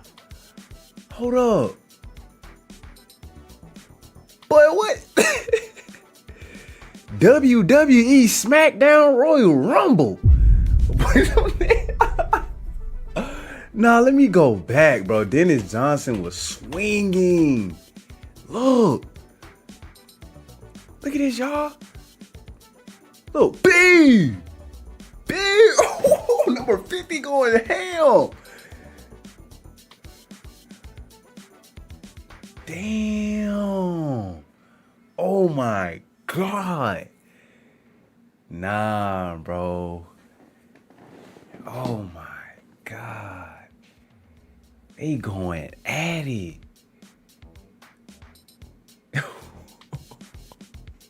I wonder what they fines was looking like. Oh, look at him and Julius Erving.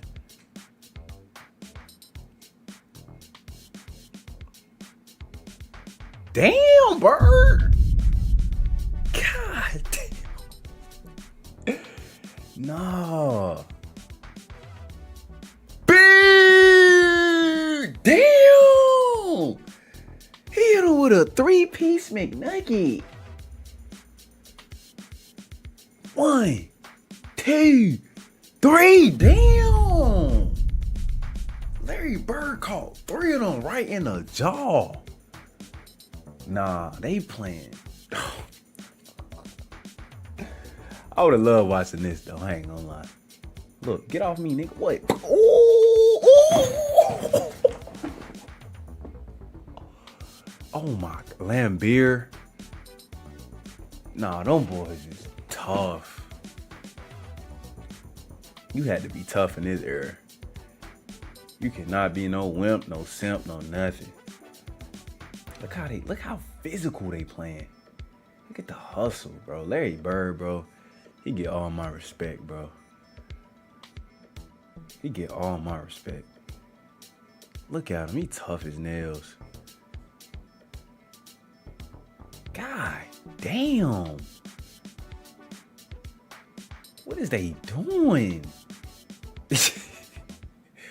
Boy, what in the hell is going on, bro? They having real life brawls in the middle of an NBA game. Like, this is crazy. Damn, Larry. Oh, geez, man. Damn. He picked Buddy up off the ground. Damn.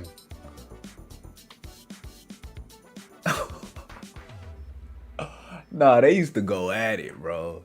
Oh my God. What the hell? Why were they so angry? Look at this.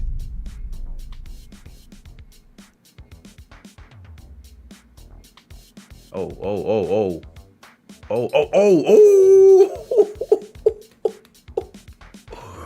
Oh my God. No. Damn. Nah, that's tough. Look. Boo! They dirty as hell. He hit him with an elbow right. Oh my God. Look at his eye. Damn. Oh. He got blood all on his jersey. See, bruh. This was a different era, bro. This is a different era, bro. I respect it. I respect it. Hey, man, that was the end of that video right there, bro. Larry Bird, that man is tough as nails. Boy, what the hell? They was throwing punches, picking people up, dropping them on their head, throwing elbows. Like, bro, the 80s and the 90s was different, bro. It was way more physical, way more entertaining. Like, this the stuff I want to see when I'm watching basketball. Nowadays, my generation, my era of basketball, it's soft as hell. I ain't even gonna lie. It's soft as hell. Like, you can't even touch nobody, like, without it being a foul. You feel what I'm saying, man? So, if I could go back in time and see this, you know what I'm saying? If I grew up watching this, I would have loved watching stuff like this, man. But luckily, we got YouTube to react to it. But damn, Larry Bird was tough as nails. He wasn't scared of nobody, though. He's different, bro. After watching this video, I got a little bit more respect for Larry Bird, bro. You know what I'm saying, man? One of the greats, all-time greats, all-around player. Got him some championships. Larry Bird's the whole package, bro. You know what I'm saying, man? And this video right here explains it, bro. You feel me? You want a leader like this. You want a leader that's going to have your back. You want a leader that ain't afraid of anything, that's willing to go to war. You know what I'm saying, man? So, shout out Larry Bird, man. This was a dope video to see right here. Hopefully, y'all don't get y'all don't mark or nothing like that. But anyways, if y'all like the video, man, hit the like button, man. Comment down below any videos y'all want me to check out next. And last but not least, subscribe to the channel if you new. I'm going to catch y'all in the next one. Groovy tapping in. Welcome back to the channel. I got another video for y'all, man. Making the case, 1986 Celtics. In this video, they're going to be making the case about the 86 Celtics being the greatest basketball team of all time. I'm going to be honest, they had some dogs over there. Larry Bird, Kevin McHale, Robert Parrish, Bill Walton. You know what I'm saying? They had a great coach, K.C. Jones. That's a little bit of a background that I know about the Celtics. I know they had a great fan base. They play great team ball. But let's see statistically how they match up against other teams throughout the NBA history, man, and see where they stack as the greatest NBA team of all time, man. So before we hop into it, though, like the video, man. Show your boy Groovy some love. Comment down below any videos y'all want to see me react to next. And last but not least, man, sub up, man. What's the goal of basketball? To win, right? Of course. But not just to win individual games. The ultimate goal is to win a championship. Yeah. Of course, basketball is a team sport. Championships are won by the most complete, most inspired team. Right. Every champion deserves credit. But the question on my mind is, who's the greatest team of all time? With apologies to Bill and Wilt, I have a list of 8 teams since 1970 that I want to look at as having a claim to that distinction. Okay. It is a loaded question, and one that I ultimately can't answer. Is it the teams that were front runners from beginning to end? The ones who were unbeatable at their peak? Maybe the ones who tapped into something special and overcame countless obstacles? There is no right answer. It's your job to make your own call. And it's my job to make the case. Okay. So today, I'll be making the case for the 1986 Boston Celtics as the greatest basketball team of all time. All right, let's go, man. Let's go. Let's go. Let's go. Let's go. Let's go. See what he got to say. Let's see what he got to say.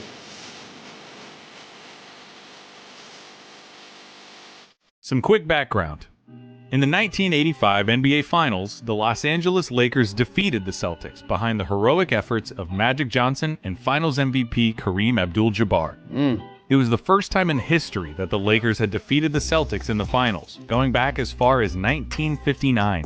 Damn. In the ensuing offseason, the Celtics made key roster moves, licked their wounds, then rattled off a league-high 67 wins on their way to raising the franchise's 16th championship banner. That's impressive. Their 67-15 record stands as the best record in Celtics history. They trotted out the original Big Three of Robert Parrish, Kevin McHale, and the immortal Larry Bird, a dynamic backcourt of Dennis Johnson and Danny Ainge, and boasted a talented bench anchored by former league MVP Bill Walton. They had now, an before MVP we go any further, on the I want to reach out to some of you out there. Some of you might be a little jaded about this team. And that's because some of the most prominent and influential figures in sports media were around for and swear by this team. Your Bill Simmons, your Jackie McMullins, your Bob Bryans, they all have a connection to this squad in some way or another, so the discourse around the '86 Celtics has always had a certain amount of Boston-centric bias. I want you to know that I have no such bias. I was born and raised in Kansas. I don't give a shit about Boston. Dunkin' Donuts can go to hell as far as I'm concerned. And I'm here to tell you that just because those writers were a little bit biased doesn't mean that they're wrong. Right. With that said, where else do we start with the '86 Celtics than with Larry Bird? 1986 saw Bird take home his third straight MVP, joining the historic company of Three just MVPs? Wilt Chamberlain and Bill Russell. Never before had a forward submitted a better season than Bird's 7th campaign. He slapped up a 26, 10-7, and was decimal points away from submitting a 50, 40, 90 season. Damn. The man had a efficient as superlative hell. basketball IQ and remains, for my money, the clutchest player to ever put leather through nylon. He had a blend of all-around skills that began garnering him GOAT talk from people like Bob Cousy and Jerry West. His tenacity on the boards defied his 6'9" frame. His creativity was tantamount to Tesla, and his infectious passing gave the team an identity that remains as impressive and timeless now, some 35 years later, as it was back then. And when your best player is a player like Larry Bird, bro, we talking about an all-around player. We talking about a player that can score. We talking about a player that can rebound. We talking about a player that can facilitate, get his teammates open. Come on, bro. How can you lose with a player like that, bro? How can you lose, bro? An unselfish superstar, bro? That's what Larry Bird was, bro. An all-around type of player, bro. And it's impossible to lose with a player like that. A superstar that can get his teammates involved, too. That's scary, bro. So hats off to Larry Bird, man, to put up numbers like that, bro. 3 MVPs straight, bro. Come on, man. He finished the season ranked 7th in rebounds, 4th in points, 13th in assists, 8th in steals, and 2nd in minutes played. Wow. So elevated was his level of play that he admitted to getting bored in games and looking for ways to entertain himself. Damn, he said he got taking bored? increasingly ridiculous shots or playing portions of games left-handed. Left float? At the other forward spot was Kevin McHale. After back-to-back 6th Man of the Year awards as a super sub, '86 was McHale's first season as a starter, and he immediately began producing at an all-NBA level. Damn. With his 6'10" height and unsettlingly long limbs, McHale earned a reputation as one of the great two-way players in the league. Damn. Defensively, he was mobile and springy enough to move with quicker swingmen, while being long and strong enough to contest interior scorers. Nice. Offensively, there's a reason that Olajuwon and McHale are the two names that get mentioned whenever someone talks about post players. Opponents trapped in McHale's torture chamber were subjected to an array of moves that left them confounded, wondering where on earth the man went and how the hell he'd gotten there. You never knew what he was going to throw at you. He'd combine fakes into an up and under, pivot into an uncontestable fall away, or whatever else struck his fancy. Come here. It's still striking to see him twist and wind through defenders with his moves the same way Kyrie Irving splits defenders with his handle.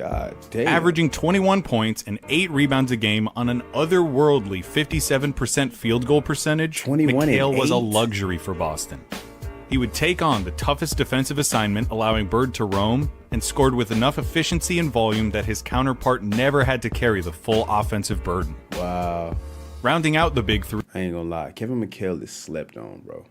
For real, bro. The fact that he came from the 6-man role, got inserted into the starting lineup, and started producing ASAP, that's impressive, bro. 21 points a game, and he giving it to you on both ends of the court. He's hitting you with all type of crazy moves on the block. Nobody could stop him. And on the defensive end, bro, he's a rim protector. You feel what I'm saying, bro? So Kevin McHale fit right in with this group, bro. 3 was the man in the middle, the chief, Robert Parrish. Robert Parrish. As the unsung hero of the team, Parrish doesn't get talked about nearly as much as Bird and McHale, but make no mistake, the chief was dangerous. Damn. Keeping in mind that these stats don't include Bill Russell because of a lack of recorded statistics, Parrish is still the Celtics' all-time leader in offensive rebounds, defensive rebounds, blocks, and is still the NBA's leader in games played. Damn. You could rely on Chief for 16 and 10 with Duncan-esque consistency. The man was always in shape and feasted on opposing defenses He's running the floor. Yeah. God only knows how many points he scored because he hustled his way down the court, setting up easy outlet passes. He shot well from the field, was a good free throw shooter, had a reliable jumper, defended, rebounded, set Steven Adams-like picks, and did all the little things. Wow. There wasn't a ton of room for heroics on such a loaded roster, so you dope. couldn't count on Parrish jumping out at you with a 39-point game, but he embraced being the third option the same way Scottie Pippen embraced being the second. That's dope. Never forget that Robert Parrish held his own in the age of giants against Ralph Sampson, Olajuwon, Kareem, Moses, Ewing, and the rest of them. That's At point tough. guard was Dennis That's Johnson, tough. one of the most underrated players ever. That's a video for another time, though. For the Celtics, DJ fulfilled his role as the best defensive guard of his era. With 9 straight all-defensive selections from 79 Damn, to 87, 9 straight? only Kobe made more all-defensive teams as a Good guard. God, he was Dennis the best Johnson? matchup on Magic of any player in the league, set the table for everyone on his team, and consistently came through in money time. Nice. That's tough. He and Bird had what some refer to as a telepathic connection, making tight wire action between them routine. Damn, he throwing He was the dots. ringleader of the squad, and Bird still calls him the best player he ever played with. Wow.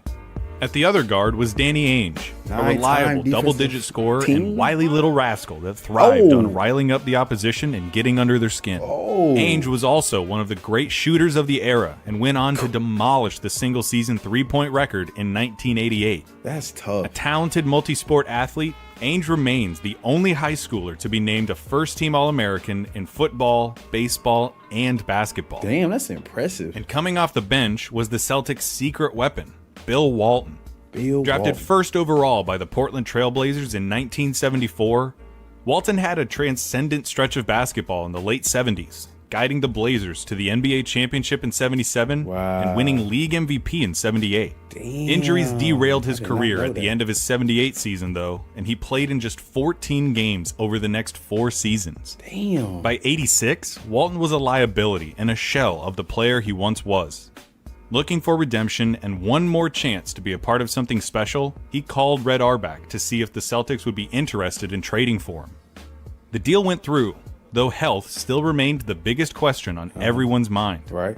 Could his body withstand the grueling championship campaign these Damn, Celtics though. were setting out on? They got to steal. Well, in the 100 games that the Celtics played that season, Walton played in 96 of them. Wow, they got to steal. He won the 6th Man of the Year award, thanks to his size, smarts, rebounding ability, and I ain't gonna lie, bro. Bill Walton's story is a big what if. That man led his team to a championship, won MVP, but then injuries messed his career up. He got a second chance. And look, the Celtics got a steal, bro. As you can see, bro, he can still put up numbers, still perform. And look, he won 6th Man of the Year, bro. This was a steal for them. and defensive instincts. Look. He was still every bit of the best passing big man ever, and found Fit a right in. kindred spirit in Bird, who also reveled in elevating the talent level of his teammates and in the fine details of basketball. To boot, Walton added an Andy Bernard dynamic to the team. He had had his good old days and seen them drain through his fingers. Yet here he was, once again, Damn, with they a playing chance to be a team part basketball. of something historic, completely aware and appreciative of the fact that this was and would always be the good old days of Celtics basketball. Yeah. Wow.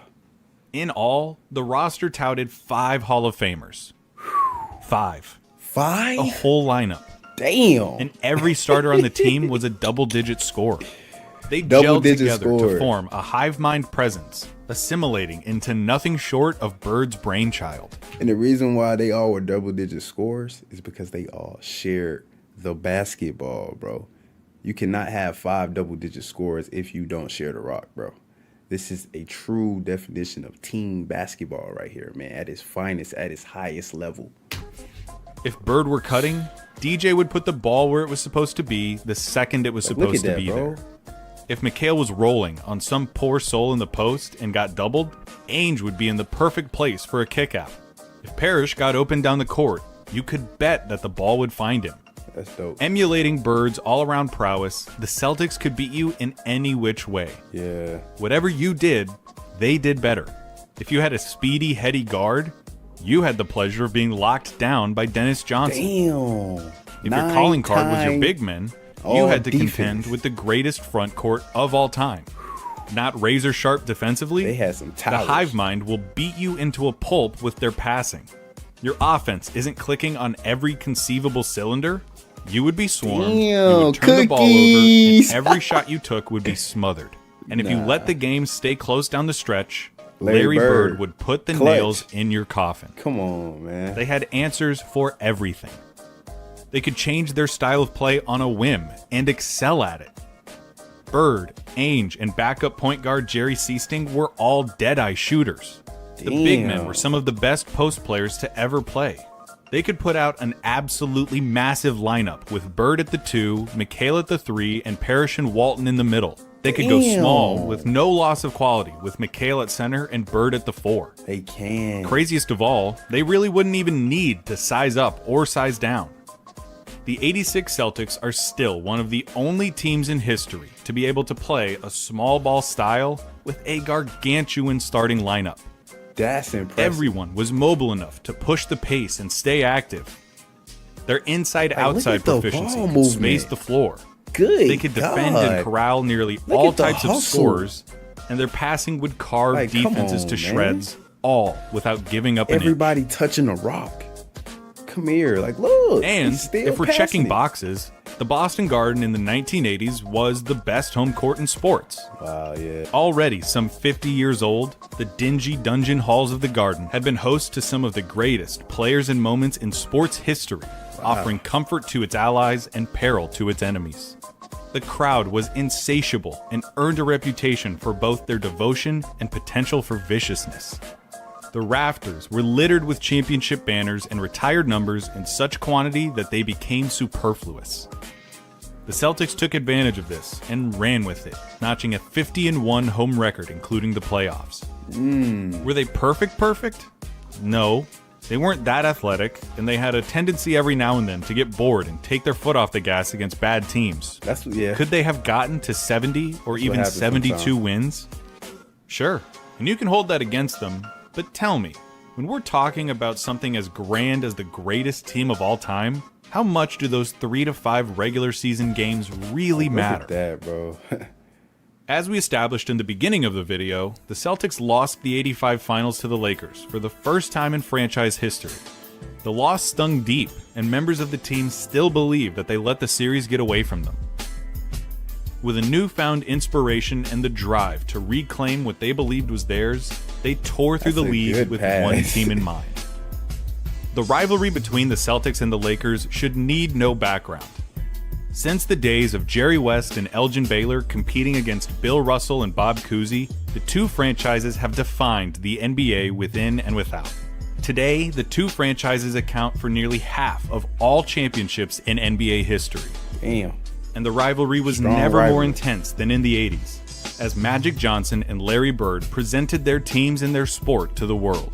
What a time. Since their iconic college basketball championship showdown, the two had assumed the role as battling titans, trading blows with one another, daring to push the boundaries of basketball to fit their own needs and Kill him. desires. No pass was too extraordinary, no good shot time. too outrageous.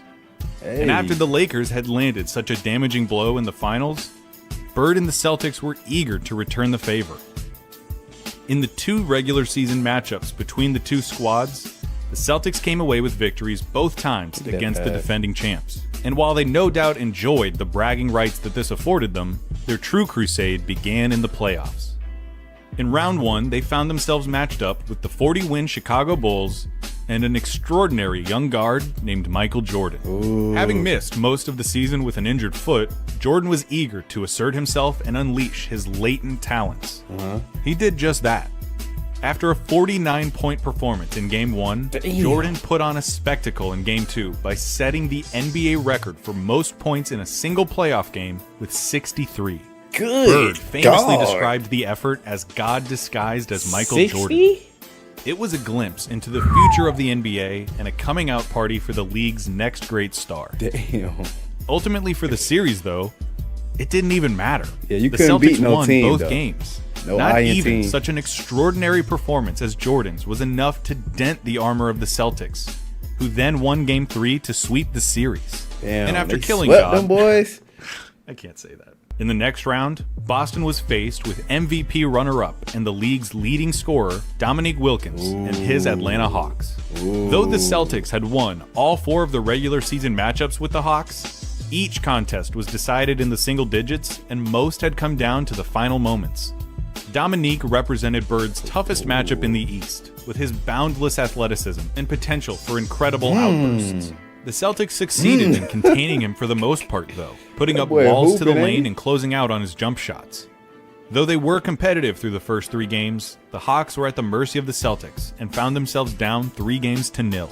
With Game 4 in Atlanta and a series victory for Boston all but certain, Wilkins and backup point guard Spud Webb caught the Celtics with their foot off the gas, combining for 58 points and denying them a 4-game sweep.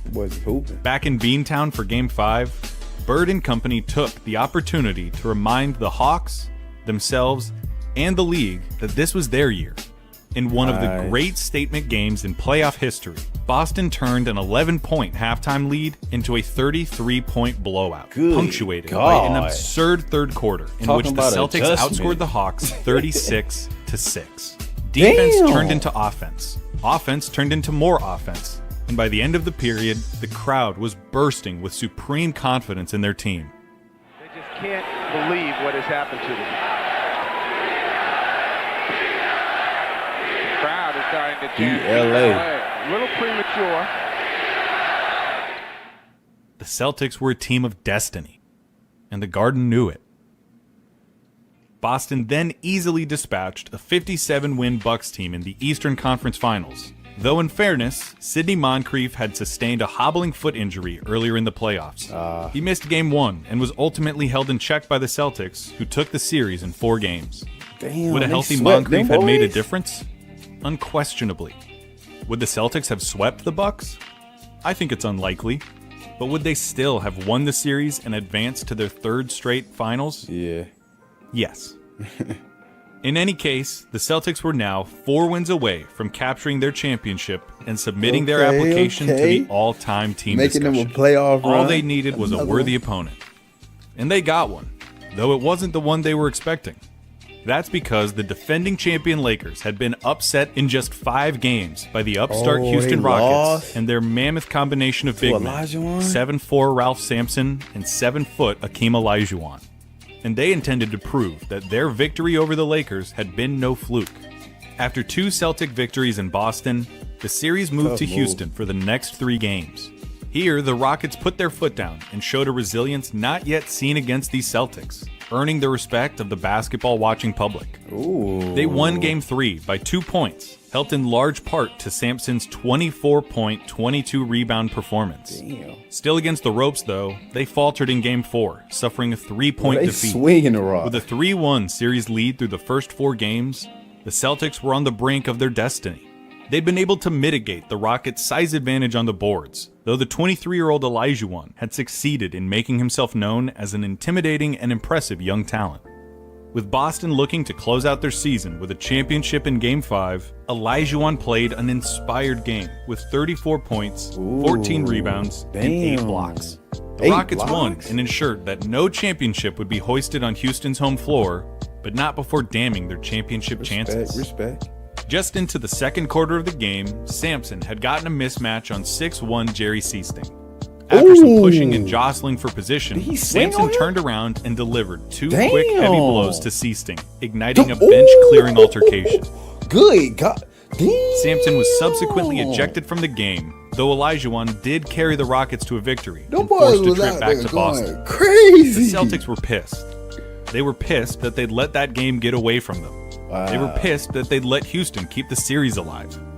And they were pissed that Sampson had squared off against a player over whom he had a 15-inch height advantage. At practice the day before Game 6, the players worked themselves into such a feverish lather, playing with so much physicality, that head coach Casey Jones had to call off practice. The Garden was no different. The fans were delirious, setting a new kind of record for malevolent trash talk, with most of their attention focused on the imposing Rockets center. The team and their fans wanted to win, to claim their rightful place at the height of the sport, and they wanted to make the Rockets regret the day they ever messed with the Boston Celtics. And the instrument for that righteous fury was none other than Larry Bird. For one game, Larry Bird played a different sport in what has been described and immortalized in many different ways as the greatest game he ever played. Okay. At first glance, you notice his box score wasn't all that sensational. 29 points, 11 rebounds, 12 assists on 47% shooting. What? He didn't score 60. It wasn't a near That's still quadruple-double. impressive. And he hit no buzzer beaters. But you only have to watch the game to see that he was, in classic Bird fashion, everywhere, making doing plays. everything at all times. Making plays. Look at Disrupting him. passing lanes, finding his teammates, even winning a jump ball against Elijah Wan. He was the king, and basketball was his kingdom. The Good Celtics find. walked out with a comfortable 17-point victory as world champions, with Bird remarking himself that it was the best performance of his career, the only one that he ever felt totally prepared for. Wow. Afterwards, Red Auerbach blessed the team as one of, if not the, greatest he'd ever seen. To recap, you take one of the most talented starting fives ever, composed of the greatest front court of all time, with the greatest forward tandem to ever play basketball, and watch them eviscerate their opponents with stifling two-way play, dazzling passes, suffocating defense, exquisite shooting, and sublime post-play. Wow. They win more games than have ever been won by their illustrious club and proceed to rampage their way to a championship, culminating in the best game in the career of one of basketball's most brilliant talents. The Boston Garden stands no more. Demolished in 1998 after 70 years of service and replaced with a building with air conditioning. I'll never get to see it. Never get to forgot ask they the played walls in my an arena with questions, no AC. or gag down a Sam Adams surrounded by insufferable Boston sports fans. Among the distinguished teams that called the parquet floor home, one stands alone. And if those walls were still around, if that floor could talk, I know what I'd ask them. And I think I already know the answer they'd give. They'd tell me that the 1986 Boston Celtics were the greatest basketball team of all time. Great video right here, man, making the case for the 86 Celtics, man. They had some dogs on their team. I can't even lie. I can't even lie, bro. I did not know about Dennis Johnson. I did not know he was a two-way player like that, 9-time all-defensive type of player. Like, that's crazy, bro. You know what I'm saying? He locking you up onto the perimeter.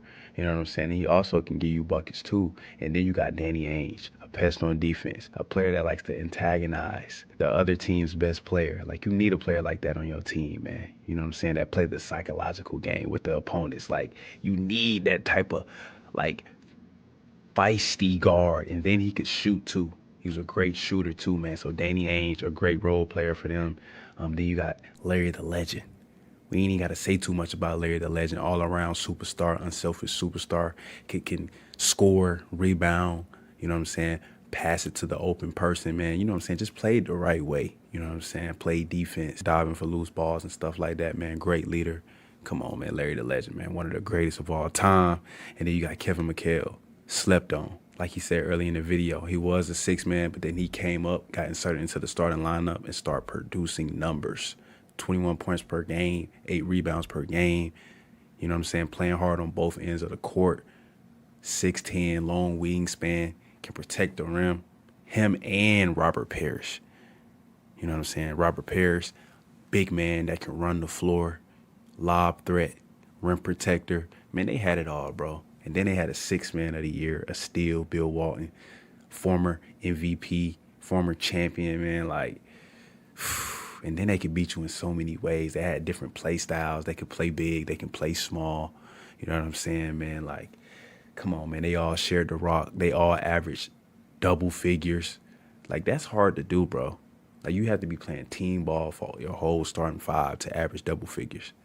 Like, that's impressive, bro. Their whole team was stacked, and they had a great coach. K.C. Jones, I think he was there for like 4 or 5 years and made it to the finals 4 of those years, man. So that's impressive. And then they had a great fan base. Like, come on, man. Like, They had a good run, bro. I ain't even gonna lie. Y'all let me know in the comments down below what y'all think about the 86 Celtics, bro. They was cold. I ain't gonna lie. I say, in my opinion, top 5 team of all time for sure. And this is me not even thinking or even, you know, doing any research or stuff like that. But yeah, shout out to the 86 Celtics, bro. I learned a lot in this video, man. If y'all like this reaction, man, hit the like button, man. Show your boy Groovy some love. Comment down below, man, any videos y'all want me to react to next. And last but not least, man, sub up, man. Groovy signing out. I'm going to catch y'all in the next one.